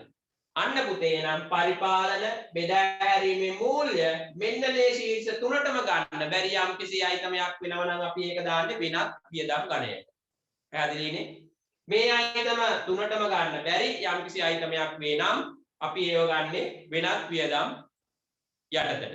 උදාහරණයක් විදිහට ගම් වතුර වලින් හානියක් වෙලා තොගයක් විනාශ වෙනවා රුපියල් 15000ක. අන්න එතකොට ඒක පරිපාලනත් නෙවෙයි බෙදා හැරීමෙත් නෙවෙයි මූල්‍යයක් නෙවෙයි වෙනත් වියදමක්. අන්න ඒක අපි දානවා මෙතන. එතකොට මුදල් වංචා ලාභයක්. ආයතනයේ වැඩ කරපු සේවකයෙක් ව්‍යාපාර ලාභිය මුදලක් වංචා කරලා තියෙනවා. අන්න ඒක මූල්‍යමය වටිනාකම ගණනය කරලා වියදමක් විදියට සලකනවා එක වෙනත් වියදමක්. ඊට සොර සතුරු වංචා අලාභ.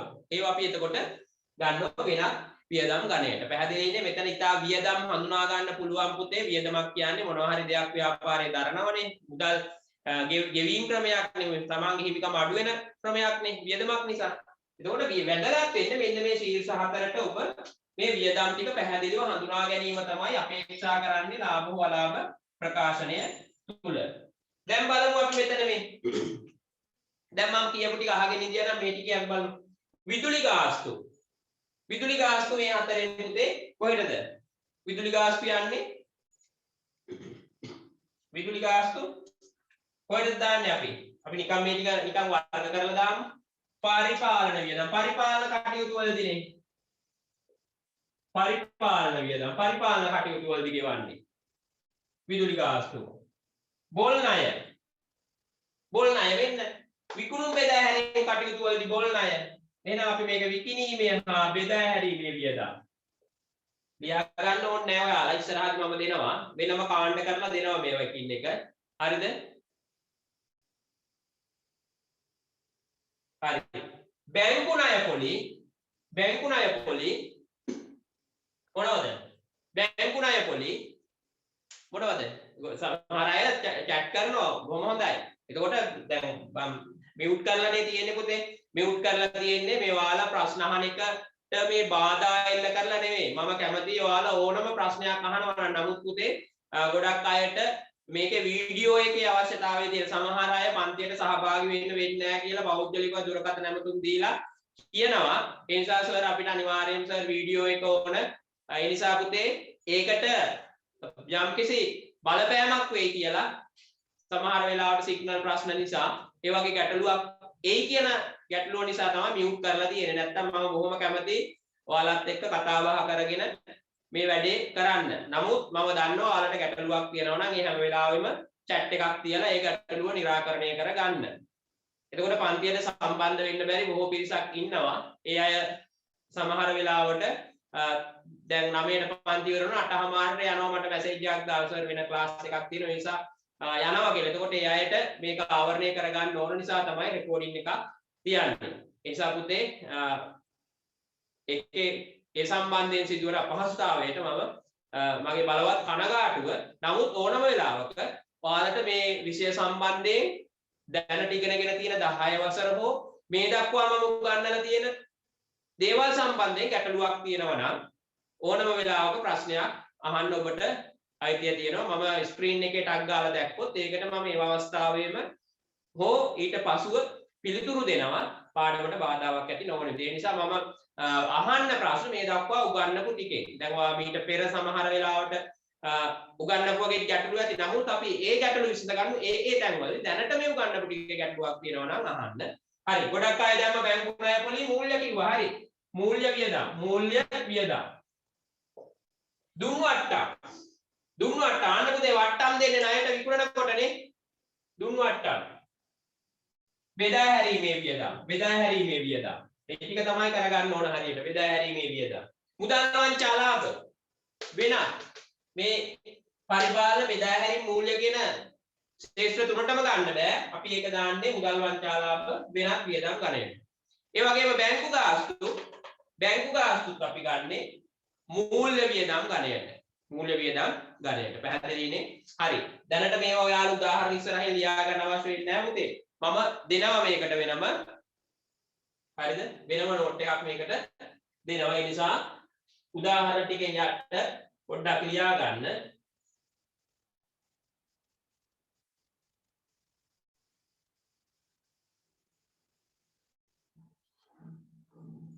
පොඩ්ඩක් ලියා ගන්න.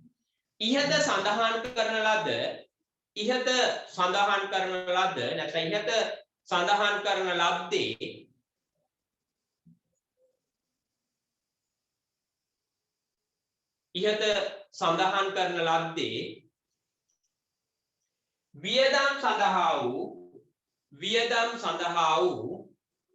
වියදම් සඳහා වූ ඉහත සඳහන් කරන ලද්දේ වියදම් සඳහා වූ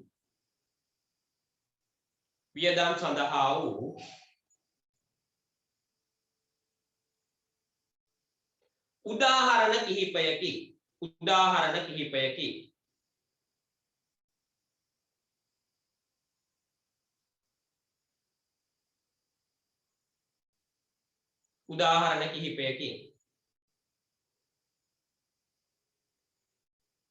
මෙම වියදම්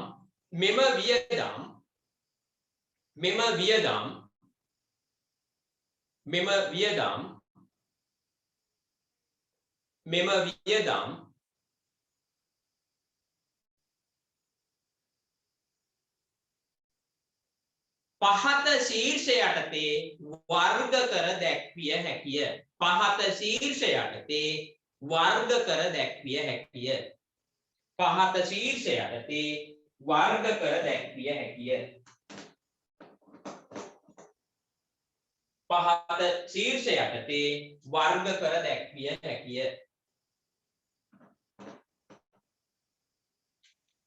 ලියා ගන්න ශීර්ෂ 4 යට එක ලියා ගන්න. පරිපාලන වියදම්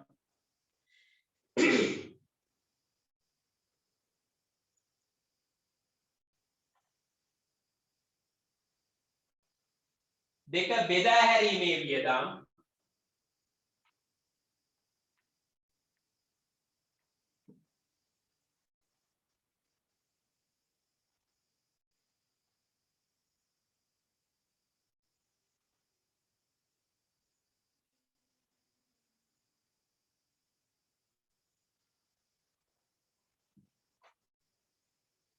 තුන මූල්‍ය වියදම් තුන මූල්‍ය වියදම් තුන මූල්‍ය වියදම්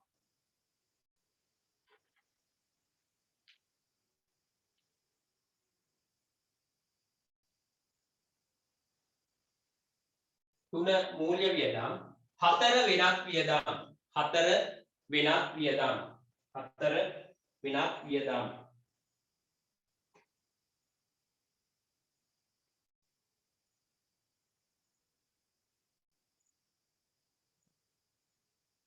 හරිද හරි එතකොට මෙන්න මේ වියදම් ශේෂ වලට අනුව අර වියදම් අපි හඳුනා ගන්න ඕනේ එතන අනිවාර්යයෙන්ම ඒ නිවැරදි හඳුනා ගැනීමට තමයි ඔබට නිවැරදි ලකුණු ලැබෙන්නේ නැත්තම් ගණනයේ පිළිතුරට බලපෑමක් වෙන්නේ නැහැ නේ කොහොමත් දල ලාභයට වෙනත් ආදායම් ටික එකතු කරලා එන පිළිතුරෙන් වියදම් ටික අඩු වෙන්න ඕන. එතකොට සුද්ධ ලාභය එනවා. වියදම් ටික අඩු වුණා සුද්ධ ලාභය එනවා. හැබැයි ඒ ශීර්ෂ යටතේ ඒ වියදම් තියනවද කියලා බලලා තමයි ලකුණ දෙන්නේ. නැත්තම් ඔබට ඒ ලකුණ ලැබෙන්නේ නැහැ. හරිනේ? පරිපාලන වියදම් වලට ගොනු කරපු වියදම් ටික හරියටම හරිනම් ඒ කාණ්ඩෙට ලකුණක් හිමි වෙන්නේ. එහෙමයි ලකුණු දෙන්නේ. හරිනේ? ඒ එන්න ඕන එකක් වෙන තැනකට ගියොත් එතකොට මේ කාණ්ඩෙටත් ලකුණු නැහැ මේකටත් නැහැ. මාරුනොත් මේ දෙකේම උත්තරේ වරදිනවනේ අවසානයේදී. ඒ නිසා අන්න ඒ වගේ පොඩි අවධානමක් තියෙනවා. හරියටම අපි ඉගෙන ගැනීම තමයි වැදගත් වෙන්නේ. හරි පුතේ දැන් මම මේ එකින් එක මේ වියදම් ටික හඳුන්වලා දෙනවා ඔයාලට. එහෙනම් ඒකේ පළවෙනි එක ලියා ගන්න. දැන් මම පළවෙනි එක මෙතන ලිව්වට පරිපාලන වියදම් කියලා අපි මේ බෙදා හැරීමේ වියදම උඩින්ම විග්‍රහ කරමු. මොකද නැත්තම් ඔයාලට පැටලෙන්න ඉඩ තියෙනවා. ලාභ හෝ අලාභ ප්‍රකාශනයේ බෙදා හැරීමේ වියදම් යටින් තමයි පරිපාලන වියදම් පෙන්නන්නේ. ඒ නිසා මම බෙදා හැරීමේ වියදම් මෙතන දෙවෙනියට දුන්නට මම ඒක පළවෙනියට ගන්නවා කිසි ගැටලුවක් නැහැ. එහෙනම් අනුමාත්‍රකාව ලියා ගන්න බෙදා හැරීමේ වියදම්. බෙදා හැරීමේ වියදම්.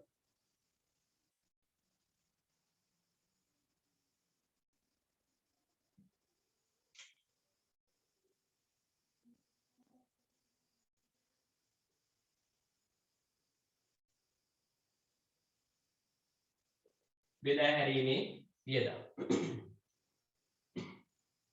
හරි.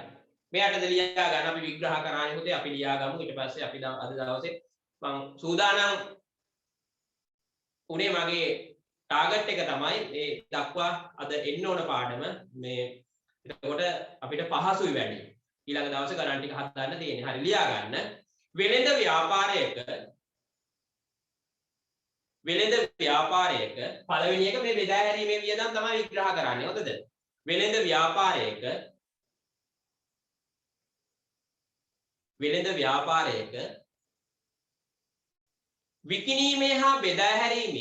විකිණීමේ හා බෙදා හැරීමේ වෙළඳ ව්‍යාපාරයක විකිණීමේ හා බෙදා හැරීමේ කටයුතු සඳහා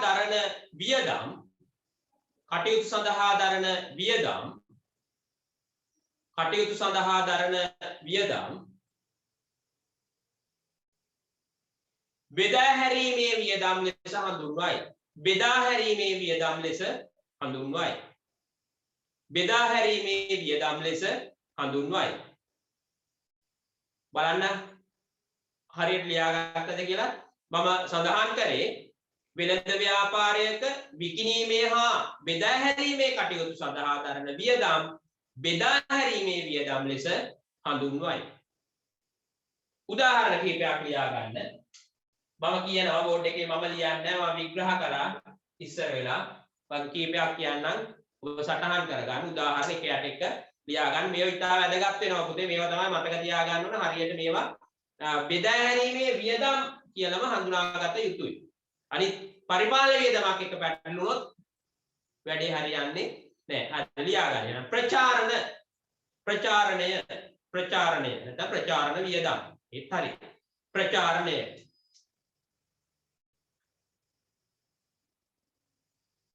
වෙළඳ සේවක වේතන වෙළඳ සේවක වේතන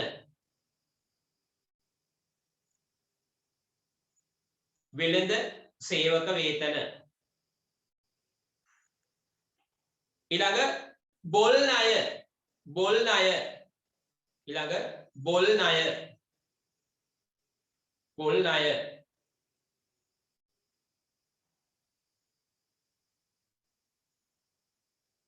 දුන් වට්ටම් දුන් වට්ටම් දුන් වට්ටම්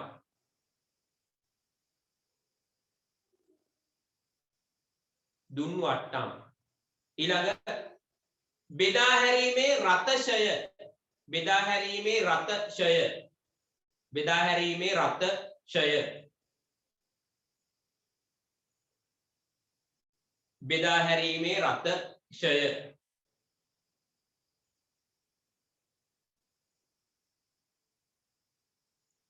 ඊළඟ විකුණුම් කොමිස් විකුණුම් කොමිස් විකුණුම් කොමිස්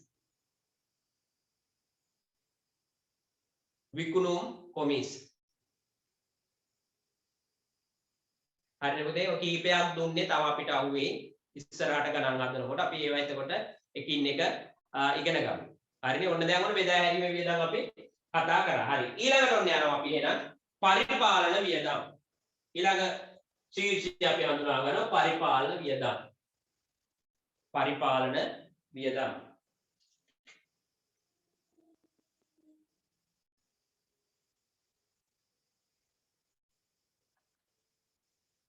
පරිපාලන වියදම් එයට ලියා ගන්න එයට ලියා ගන්න ව්‍යාපාර ආයතනයක ව්‍යාපාර ආයතනයක ව්‍යාපාර ආයතනයක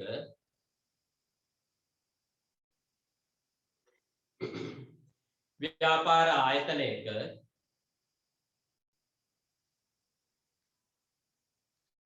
එහි පරිපාලන කටයුතු සඳහා එහි පරිපාලන කටයුතු සඳහා එහි පරිපාලන කටයුතු සඳහා එහි පරිපාලන කටයුතු සඳහා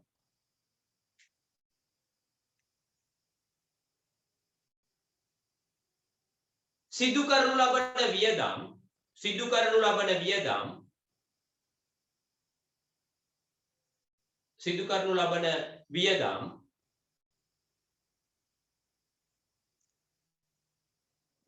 සහ වියදම් සහ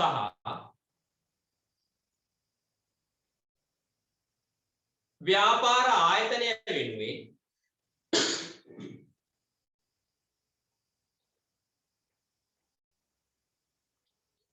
ව්‍යාපාර ආයතනය වෙනුවෙන් ව්‍යාපාර ආයතනය වෙනුවෙන්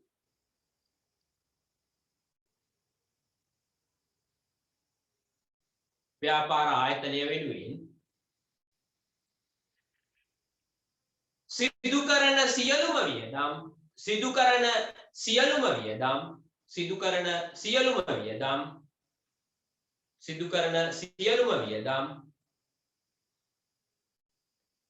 සිදු කරන සියලුම වියදම් පරිපාලන වියදම් ලෙස හඳුන්වයි පරිපාලන වියදම් ලෙස හඳුන්වයි පරිපාලන වියදම් ලෙස හඳුන්වයි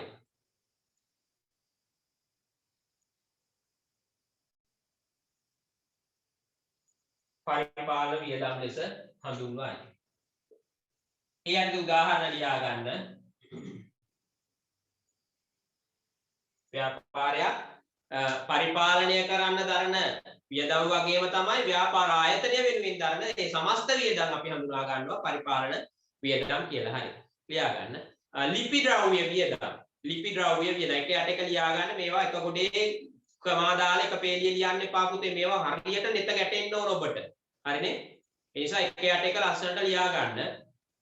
ලිපි ද්‍රව්‍ය වියදම්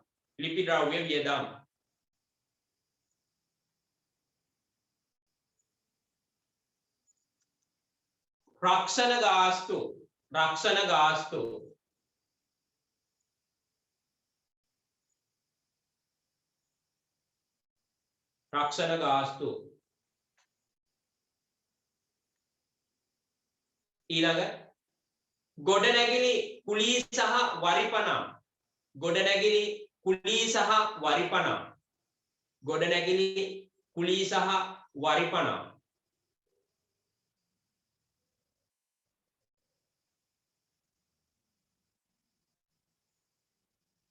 ඊළඟ පරිපාලන ගොඩනැගිලි ෂය. ඒ කියන්නේ පරිපාලන ගොඩනැගිලි ෂය. ෂය කියන්නේ මොනවද කියලා කතා කරනවා පුතේ. ෂය කියන්නේ මාතෘකාවක්ම තියෙනවා. ඒ නිසා දැන් මම මෙතන ඔක කතා කරන්න යන්නේ වචනේ විතරක් මතක තියාගන්න. ෂය කියන්නේ යම්කිසි වත්කමක වටිනාකම අඩුවීම. ඒක ලස්සනට පැහැදිලි කරන ඉදිරි පාඩමේදී. ඒ නිසා මෙතන දැනට ලියාගත්තම් ප්‍රමාණවත් පරිපාලන ගොඩනැගිලි ෂය. වියදමක්. ෂය කියන්නේ වියදමක්. ඕනම වත්කමක් වැහැරෙන්න පුළුවන්. ඒ වටිනාකම අඩුවීම තමයි අපි ෂය කියලා හඳුනගන්නේ. ඒක ඇතුළත් කරන ලාභ හෝ ලාභ ප්‍රකාශනයේ වියදමක් විදියට. ඒ වියදම තමයි පරිපාලන වියදම් කියලා අපි හඳුනා ගන්න අවශ්‍ය වෙනවා. ඊළඟට අලුත් වැඩියා වියදම් පරිපාලන කටයුතු. අලුත් වැඩියා එක්ක ගොඩනැගිල්ලක් අලුත් වැඩියා වෙන්න පුළුවන්, එක්ක යන්ත්‍රයක් අලුත් වැඩියා කරනවා වෙන්න පුළුවන්. ඒවත් අපි පරිපාලන වියදම් ගණයට ගන්නෙ. ඒවත් අපි පරිපාලන වියදම් ගණයට ගන්නෙ. අලුත් වැඩියා වියදම්. විදුලි ගාස්තු. විදුලි ගාස්තු. විදුලි ගාස්තු. විදුලි ගාස්තු. ඊළඟ කාර්යාල උපකරණ ෂය. කාර්යාල උපකරණ ෂය.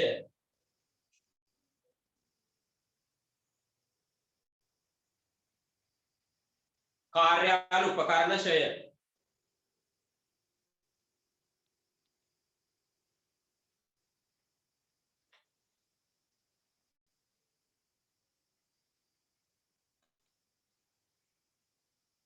කාර්යාල උපකරණ ෂය.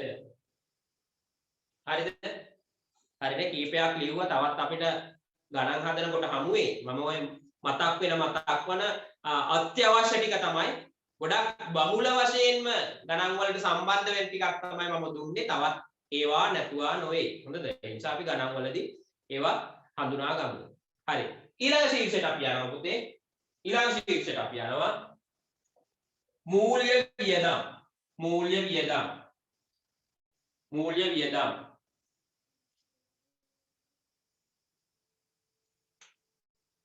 මූල්‍ය වියදම්.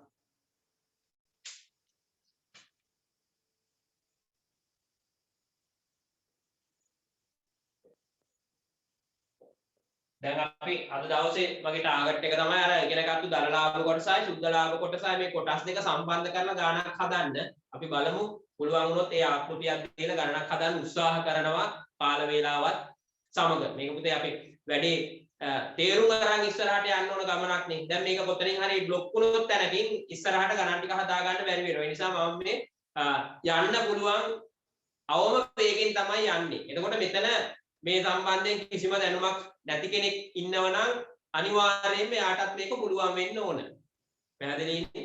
ඒ නිසා අපි මේ ක්‍රමයෙන් යන්නේ නැත්නම් අපි වැඩක් නැහැ. දැන් ගොඩක් අයගේ මුල ඉඳලා පටන් ගන්න කියන ඉල්ලීමට සවන් දීමක් විදියට තමයි මේ වැඩේ පටන් ගත්තේ. දැන් මමත් මෙතන අර දන්නව ඇති කියලා හිතාගෙන උගන්වන්න ගියොත් සමහර වෙලාවට කෙනෙක් මුල ඉඳලා මේ ටික අහුන්නේ නැති කෙනෙක් ඇවිල්ලා පාඩමට සම්බන්ධ වෙලා ඉඳියොත් එයාට මේකේ ප්‍රයෝජනයක් නැති වෙනවා. ඒ නිසා එයත් දැනගන්න ඕන හරියට සම්බන්ධ වෙලා ඉඳලා මේක හරියට ඉගෙන ගන්න.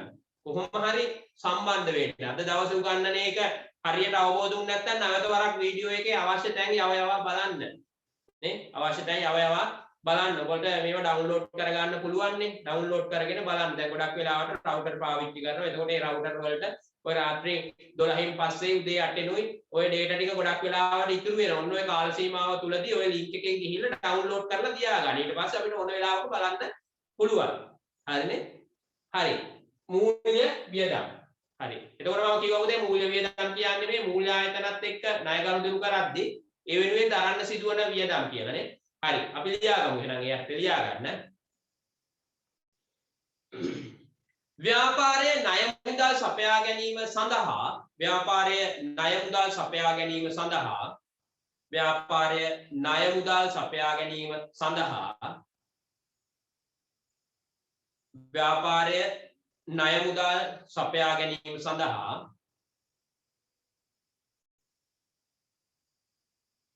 සහ ව්‍යාපාරයේ ණය මුදල් සපයා ගැනීම සඳහා සහ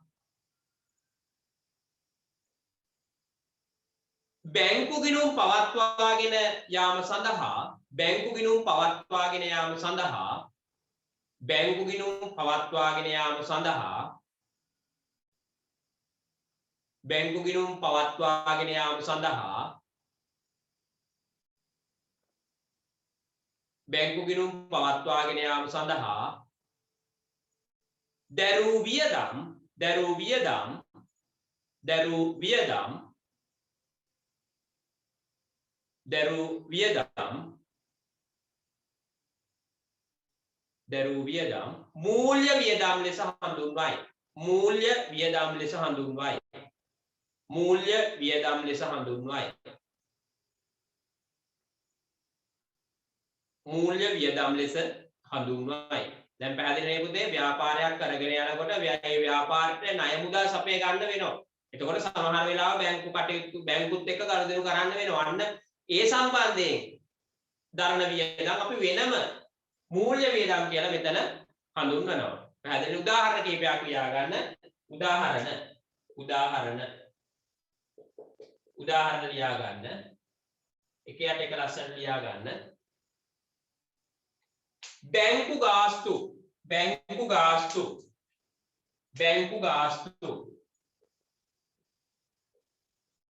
බැංකු ගාස්තු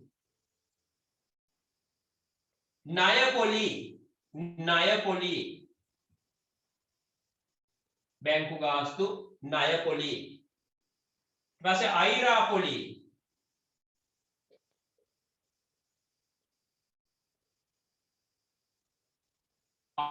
පොලි බැංකු ගාස්තු බැංකු ණය පොලි අයිරා පොලි ඉතින් ගොඩක් වෙලාවට විභාගෙට එන ගානේ මේ දක්වා ඇවිල්ලා තියෙනවා මේ බැංකු ගාස්තු ණය පොලි ওই දෙක තමයි ඇවිල්ලා තියෙන්නේ අයිරා පොලියත් මේ දක්වා ඇවිල්ලා නැහැ මේකත් එන්න පුළුවන් මේකත් අපේ විෂය නිර්දේශයට අදාළයි ණය පොලිය හරිද බැංකු ගාස්තු ණය පොලි අයිරා පොලි සමහර වෙලාවට චෙක්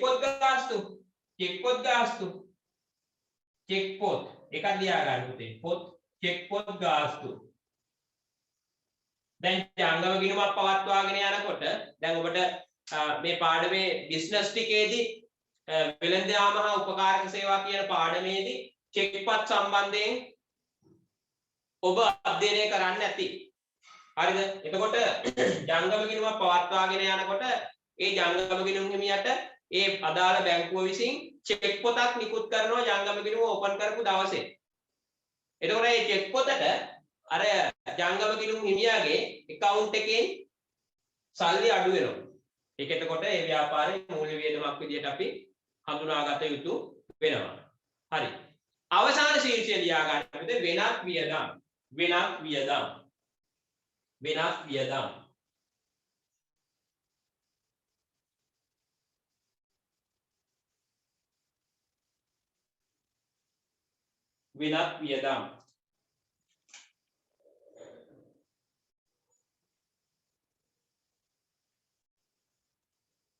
වෙනත් වියදම් පුතේ අපි වෙනත් වියදම් විදියට සලකන්නේ බෙදා හැරීමේ පරිපාලන මූල්‍ය මෙන්න මේ ශීර්ෂ තුනටම ගන්න බැරි ඒ ශීර්ෂ තුනටම වෙන් කරලා හඳුනා ගන්න බැරි අයිතමයක් වෙනවා නම් වෙනත් වියදම් වලට තමයි අපි ඒක ඇතුළත් කරන්නේ. හරි. ලියා ගන්න යටතේ ලියා ගන්න. බෙදා හැරීමේ කමාදාර ලියා ගන්න. බෙදා හැරීමේ පරිපාලන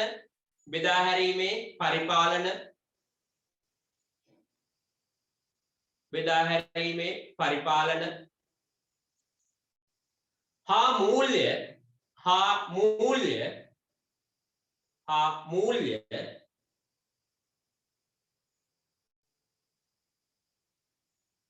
හා මූල්‍ය වියදම් ගණයට නැත්නම් වියදම් යනාදියට පරිපාලන මූල්‍ය බෙදා හැරීමේ වියදම් යනාදියට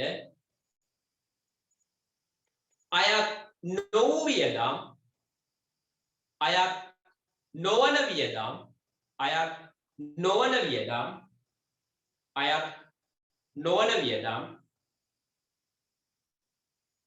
ha alav ha alav ha alav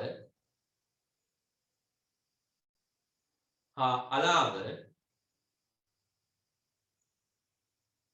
ha alav වෙනත් වියදම් ලෙස හඳුන්වයි වෙනත් වියදම් ලෙස හඳුන්වයි වෙනත් වියදම් ලෙස හඳුන්වයි වෙනත් වියදම් ලෙස හඳුන්වයි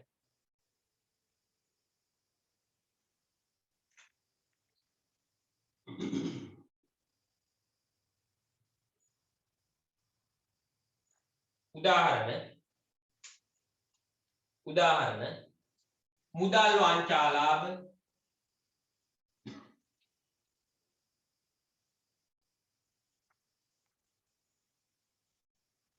මුදල් වංචාලාභ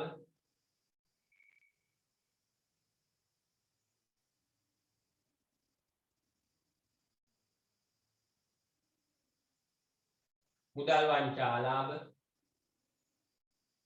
තොග හානි තොග හානි මුදල් වංචාලාභ තොග හානි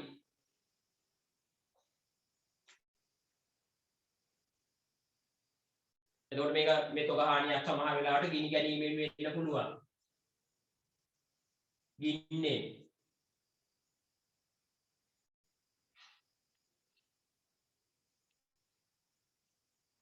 හරිනේ මුදල් වංචාලාභ තොග හානි ඔය අපිට ගන්න වෙන පුතේ මේ වෙනත් වියදම් ගන්න වෙනවා දැන් ඔන්න මම ඔයාලට පැහැදිලි කරා වියදම් කියන්නේ මොනවද ඒ වියදම් නිර්වචනය කරන්න ඒ වගේම තමයි මේ වියදම් ශීර්ෂ හතරක් යටතේ අතුලත් කරන්න පුළුවන් බව මම ඔයාලට පැහැදිලි කරා. දැන් එතකොට මම පොඩ්ඩක් බලනවා ඔබ නිවැරදිව හඳුනාගත්තද කියලා මේ වියදම් ඔබට නිවැරදිව මේවා හඳුනාගෙන මේ ශීර්ෂ වලට දාන්න පුළුවන්ද කියලා බලන්න. මම ඔබට පොඩි අර කලින් වගේ පොඩි අභ්‍යාසයක් දෙනවා ඉක්මනට පොතේ පිටපත් කරගෙන ඒ අදාළ ප්‍රශ්නයට පිළිතුරු සපයන්න විනාඩි 2ක් 3ක් ඇතුළත එතකොට මම උත්සාහ කරනවා ලාභ හෝ අලාභ ප්‍රකාශනය යන මාතෘකාව සාකච්ඡා කරන්න. හරි. එහෙනම් මම ස්ක්‍රීන් එකේ ෂෙයා කරනවා ප්‍රශ්නයක් ඉක්මනට ලියා ගන්න හොඳද?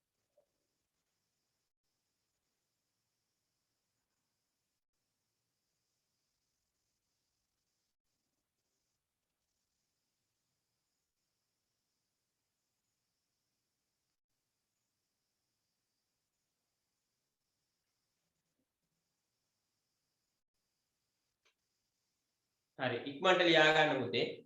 බානුකගේ ව්‍යාපාරයේ ගිණුම් කාලච්ඡේදය වර්ෂයක් දාගන්න ඔයාලා කැමති වර්ෂයක් 2020 12 දිනෙන් අවසන් වේ. පහත සඳහන් තොරතුරු ඔබ වෙත ලබා දෙයි.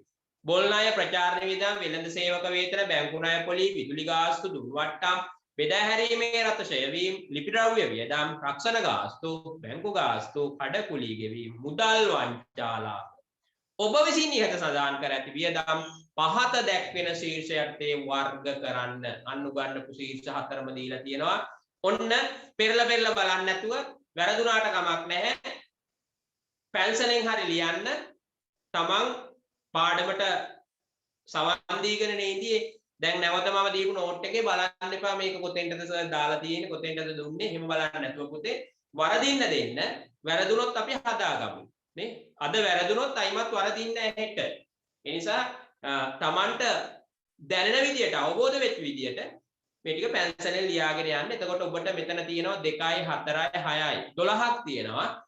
මේ 12 හරියට මෙතෙන්ට වර්ග කරගන්න පුළුවන් නම් ඔබටම පොඩි සතුටක් දැනේ.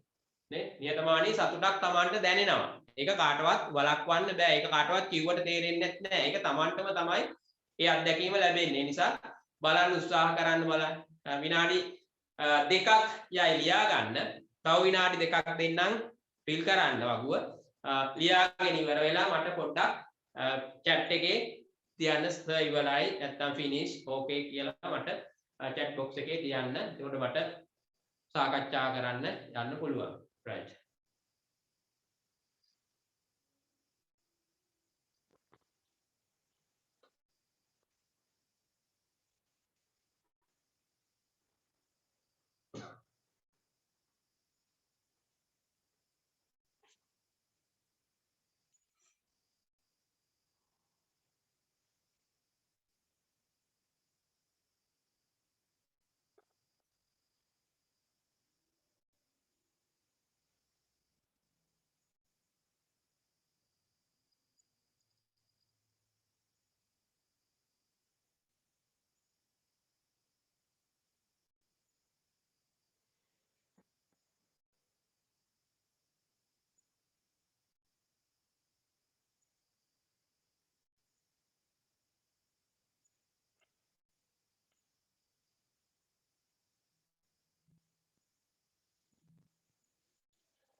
ප්‍රශ්නය ලියා ගන්න පුතේ පැහැදිලිව ලියාගෙන පිළිතුරු සපයන්න.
දැන් සමහර අය කම්මැලි ගණන් හදන්න නේ සමහර අය කම්මැලි ගණන් හදන්න එහෙම බෑ පුතේ වැඩ කරන්න ඕන වැඩ කරොත් තමයි මේව මතක තියෙන්නේ ඒ නිසා අනිවාර්යයෙන්ම ඔබට සමහර වෙලාවට හිතෙන්න පුළුවන් අපෝ මේක සරලයි කියලා නමුත් මේවා තමයි වරදින්නේ මේවා තමයි වරදින තැන් සරල තැන් තමයි වරදින්නේ අපිට පේපර් බලනකොට සමහර වෙලාවලදී තේරෙනවා ළමයි අමාරු තැන් වලින් ගොඩ ගිහිල්ලා තියෙනවා සරල තැනින් තමයි ලකුණු හලාගෙන තියෙන හේතුව තමයි නොසලකිල්ල. ඒ නිසා හොඳට සැලකිල්ලෙන් වැඩ කරන්න අපි හුරු වෙන්න ඕනේ. හුරුව ගන්න ඕන වැඩ කරලම තමයි. කවුරු හරි බලන්න හැදුවා නම් මට මැසේජ් එකක් තියන්න. එතකොට මට සාමාන්‍යයෙන් යන ටයිම් එක මේක මිනිත්තු 4ක් ඇතුළත කරන්න පුළුවන්. දැන් මිනිත්තු 2කමාරක් ගත වෙලා තව මිනිත්තු 1කමාරක් දෙනවා මම ඊට පස්සේ මේක සාකච්ඡා කරනවා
right. බොහෝ අය වැඩේ ඉවරයි. අපි එහෙනම් සාකච්ඡා කරමු.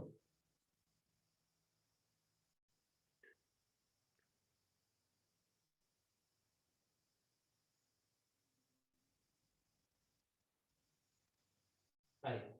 දැන් බලන්න පුතේ ඔයාලගේ ප්‍රශ්නේ බානුකගේ ව්‍යාපාරයේ ගිණුම් කාලච්ඡේදය 2012 දෙසක දිනෙන් අවසන් වේ. පහස සඳහන් තොරතුරු ඔබ වෙත ලබා දෙයි. එතකොට ඔයාලට තියෙන්නේ මේ තොරතුරු ටික අදාළ ශීර්ෂය යටතේ දාන්න. බලන්න දැන් මම එකින් එක කියනවා ඔබ හරියට මේක අතුල් කරලා තියෙනවද බලන්න. බෝල් ණය දාලා තියෙනවනේ බෙදා හැරීමේ වියදමක් විදියට. බෝල් ණය හරිද? බෙදා හැරීමේ වියදම්. හරි. හොඳයි. ඊළඟට ප්‍රචාරණ වියදම්. ප්‍රචාරණ වියදම් යන්නේ පුතේ බෙදා හැරීමේ වියදම්. ප්‍රචාරණය යන්නේ විකුණුම් බෙදා හැරීම් කටයුතු වලටනේ. ඒ නිසා ඒක බෙදා හැරීමේ වියදම්. වෙළෙඳ සේවක වේතන. වෙළෙඳ සේවක වේතන කියලා තිබුණොත් ඒත් විකුණුම් කටයුතු සඳහා. වෙළෙඳ සේවක වේතන කියලා තිබුණොත් බෙදා හැරීම් සඳහා දාන්න ඕන. සේවක වේතන විතරක් තිබුණොත් පරිපාලන වලට යොමු කරන්න ඕන. බැංකු ණය පොලි මූල්‍ය වියදම් යටතට දාලා තියෙනවා. බැංකු ණය පොලි කියන්නේ මූල්‍ය. විදුලි වියදම් විදුලිය කියන්නේ ව්‍යාපාර කටයුතු පරිපාලනය කරන්න දරන වියදමක් සහ පරිපාලන වියදම් යටතට මේක ඇතුළත් කරලා තියෙන්න ඕන. දුන් වට්ටම් දෙන්නේ ණය ගනුදෙනු ඉක්මනින් ණයට භාණ්ඩ විකුණනකොට ඉක්මනින් ණය එකතු කරගන්න වට්ටම් දෙනවනේ. එතකොට දුන් වට්ටමක් කියන්නේ පුතේ ව්‍යාපාරයට අලාභයක් නේ. විකුණුම් කටයුතු වලදී මේක සිදු වෙන දෙයක්. නැත්නම් මේක වියදමක් විදියට අපි සලකනවා. මේක අපි දාන්නේ නම් බෙදා හැරීමේ වියදමක් දුන් වට්ටම්. බෙදා හැරීමේ රතශය. අන්න බෙදා හැරීමේ රතශය කියලාම තියෙනවා. විකුණුම් බෙදා හැරීම කටයුතු සඳහා භාවිතා කරපු රතයක් ක්ෂය වෙලා එහෙනම් අපි ඒක දාන්න ඕන බෙදා හැරීමේ වියදම් ගණයට. ලිපි ද්‍රව්‍ය පරිපාලන වියදම්. ලිපි ද්‍රව්‍ය කියන්නේ පරිපාලන වියදම්. ඊට පස්සේ රක්ෂක ගාස්තු ඒ පරිපාලන වියදම්. බැංකු ගාස්තු කියන්නේ මූල්‍ය කටයුතු වෙනුවෙන් බැංකුවට බැංකු ගාස්තු ගෙවන්න වෙනවා බැංකු ණය ගන්නකොට. බැංකු ගාස්තු කියන්නේ එහෙනම් මූල්‍ය වියදමක්. කඩකුලි ගෙවීම පරිපාලන කටයුත්තක් පරිපාලන වියදම්.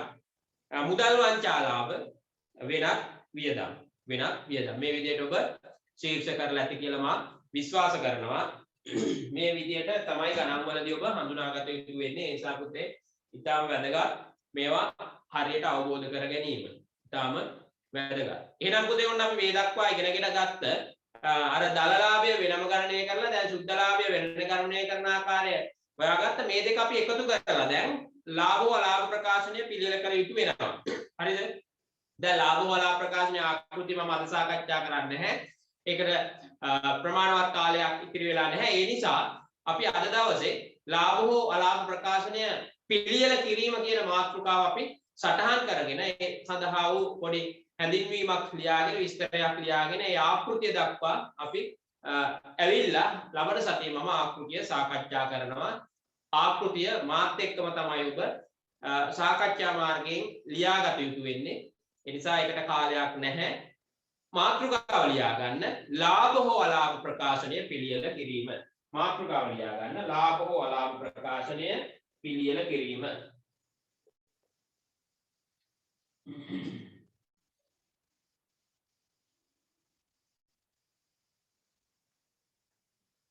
ලාභ හෝ අලාභ ප්‍රකාශනය පිළියෙල කිරීම.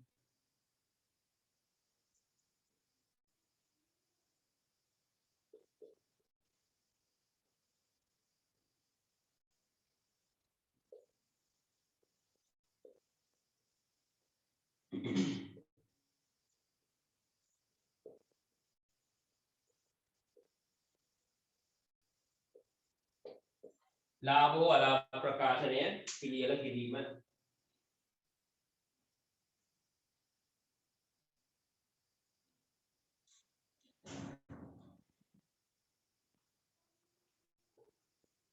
ලාභ හෝ අලාභ ප්‍රකාශනය පිළියෙල කිරීම. එතකොට පොඩ්ඩක් මම විස්තර කරලා පොඩි ප්‍රශ්න කිහිපයක් අහලා පහුගිය දේවල් වලින් ඔබ මේකට උත්තර දෙන්න.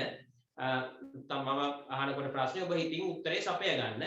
එතකොට ඔබට ඒකේ හරි හෝ වැරදි භාවය තහවුරු කරගන්න පුළුවන්. එතකොට ලාභ හෝ අලාභ ප්‍රකාශනයක් ව්‍යාපාරයක් පිළියෙල කරන්නේ මොකටද? මුලදීම කියන්නවා. ඔබට උත්තරයක් ඒකට තියෙනවද? තියෙන්න ඕන. ව්‍යාපාරයක් ලාභ වලාභ ප්‍රකාශනය හදන්නේ ව්‍යාපාරය තුල ලබන ශුද්ධ ලාභයද අලාභයක් තියෙනවද කියලා දැනගන්න. ඕකට මම තනි වචනයක් පාවිච්චි කරා. ඒ වචනේ තමයි ඔබ පිළිතුරු විදියට සපයන්න ඕන. ලාභය හෝ අලාභය ගණනය කිරීමට අපි කියන මෙහෙයුම් ප්‍රතිඵලය ගණනය කිරීම. ඔන්න මතක තියාගන්න ලියන්න ඕන. ලාභ හෝ අලාභ ප්‍රකාශනය පිළිවෙල කරන්නේ මොකටද ව්‍යාපාරයක්? මෙහෙයුම් ප්‍රතිඵලය ගණනය කරන්න. එතකොට මෙහෙයුම් ප්‍රතිඵලය තුල කියන්නේ මෙහෙයුම් ප්‍රතිඵලය කියන වචනයෙන් අදහස් වෙන්නේ තුල අන්තර්ගතය තමයි ලාභයක්ද අලාභයක්ද කියන එක හඳුනා ගැනීම. පැහැදිලිනේ? එතකොට අපි දල ලාභය ගණනය කරා, ලාභ වලාභ ප්‍රකාශනයේ දල ලාභය ගණනය කරා, ආදායම් වියදම් සැලකිල්ලට අරගෙන, ඒ වගේම තවදුරටත් ඉතුරු වෙලා තියෙන ආදායම් වියදම් ටික ඇතුළත් කරලා අපි දැන් මේ ලාභ වලාභ ප්‍රකාශනය සකස් කරන්න සූදානම් වෙනවා. එතකොට අපි මේ දෙක වෙන වෙනම ඉගෙන ගත්තට ඔයාලට මුලදිම මම කිව්වා වෙළඳ ගිණුම වෙනවත් ලාභ වලාභ මේ සුද්ධ ලාභය ගණනය කිරීම කොටස වෙනවත් ගත්තට මේ දෙක එකතු වුණාම මේක තනි එකම ගිණුමක් බවට පත් වෙන බව. පැහැදිලිනේ? තනි එකම ගිණුමක් බවට පත් වෙන බව. ඒ නිසා අපි මේ ගිණුම ලාභ වලාභ ප්‍රකාශනයේ ආකෘතියක් තියෙනවා. ඒ ආකෘතිය අනිවාර්යයෙන්ම අපි අධ්‍යයනය කළ යුතු වෙනවා. ඒ ආකෘතියට තමයි අපි ගණන් හදන්න ඕන. අපිට ඒ ආකෘතිය වෙනස් කරන්න බෑ. ඒ නිසා ඒ ආකෘතිය මතක තියාගන්න අපි ගණන් කීපයක් සාකච්ඡා කළ යුතු වෙනවා. ඒ නිසා පුතේ අද දවසේ මේ පාඩමේ තව පොඩ්ඩක් අපිට ඉස්සරහට කතා කරන්න තියෙනවා. ඊට පස්සේ තමයි ලාභ වලාභ ප්‍රකාශන ආකෘතියට අපි යන්නේ. ඒ නිසා අද දවසේ අපි තවදුරටත් එනම් පුතේ සාකච්ඡා කරන්න පාඩම් සාකච්ඡා කරන්න උත්සාහ කරන්න පොඩි දැනුවත් කිරීමක් තියෙනවා පුතේ. අපේ මේ අකුර ඇකඩමිය හරහා දැනුවත් කිරීමක් ඔබට කරන්න තියෙනවා.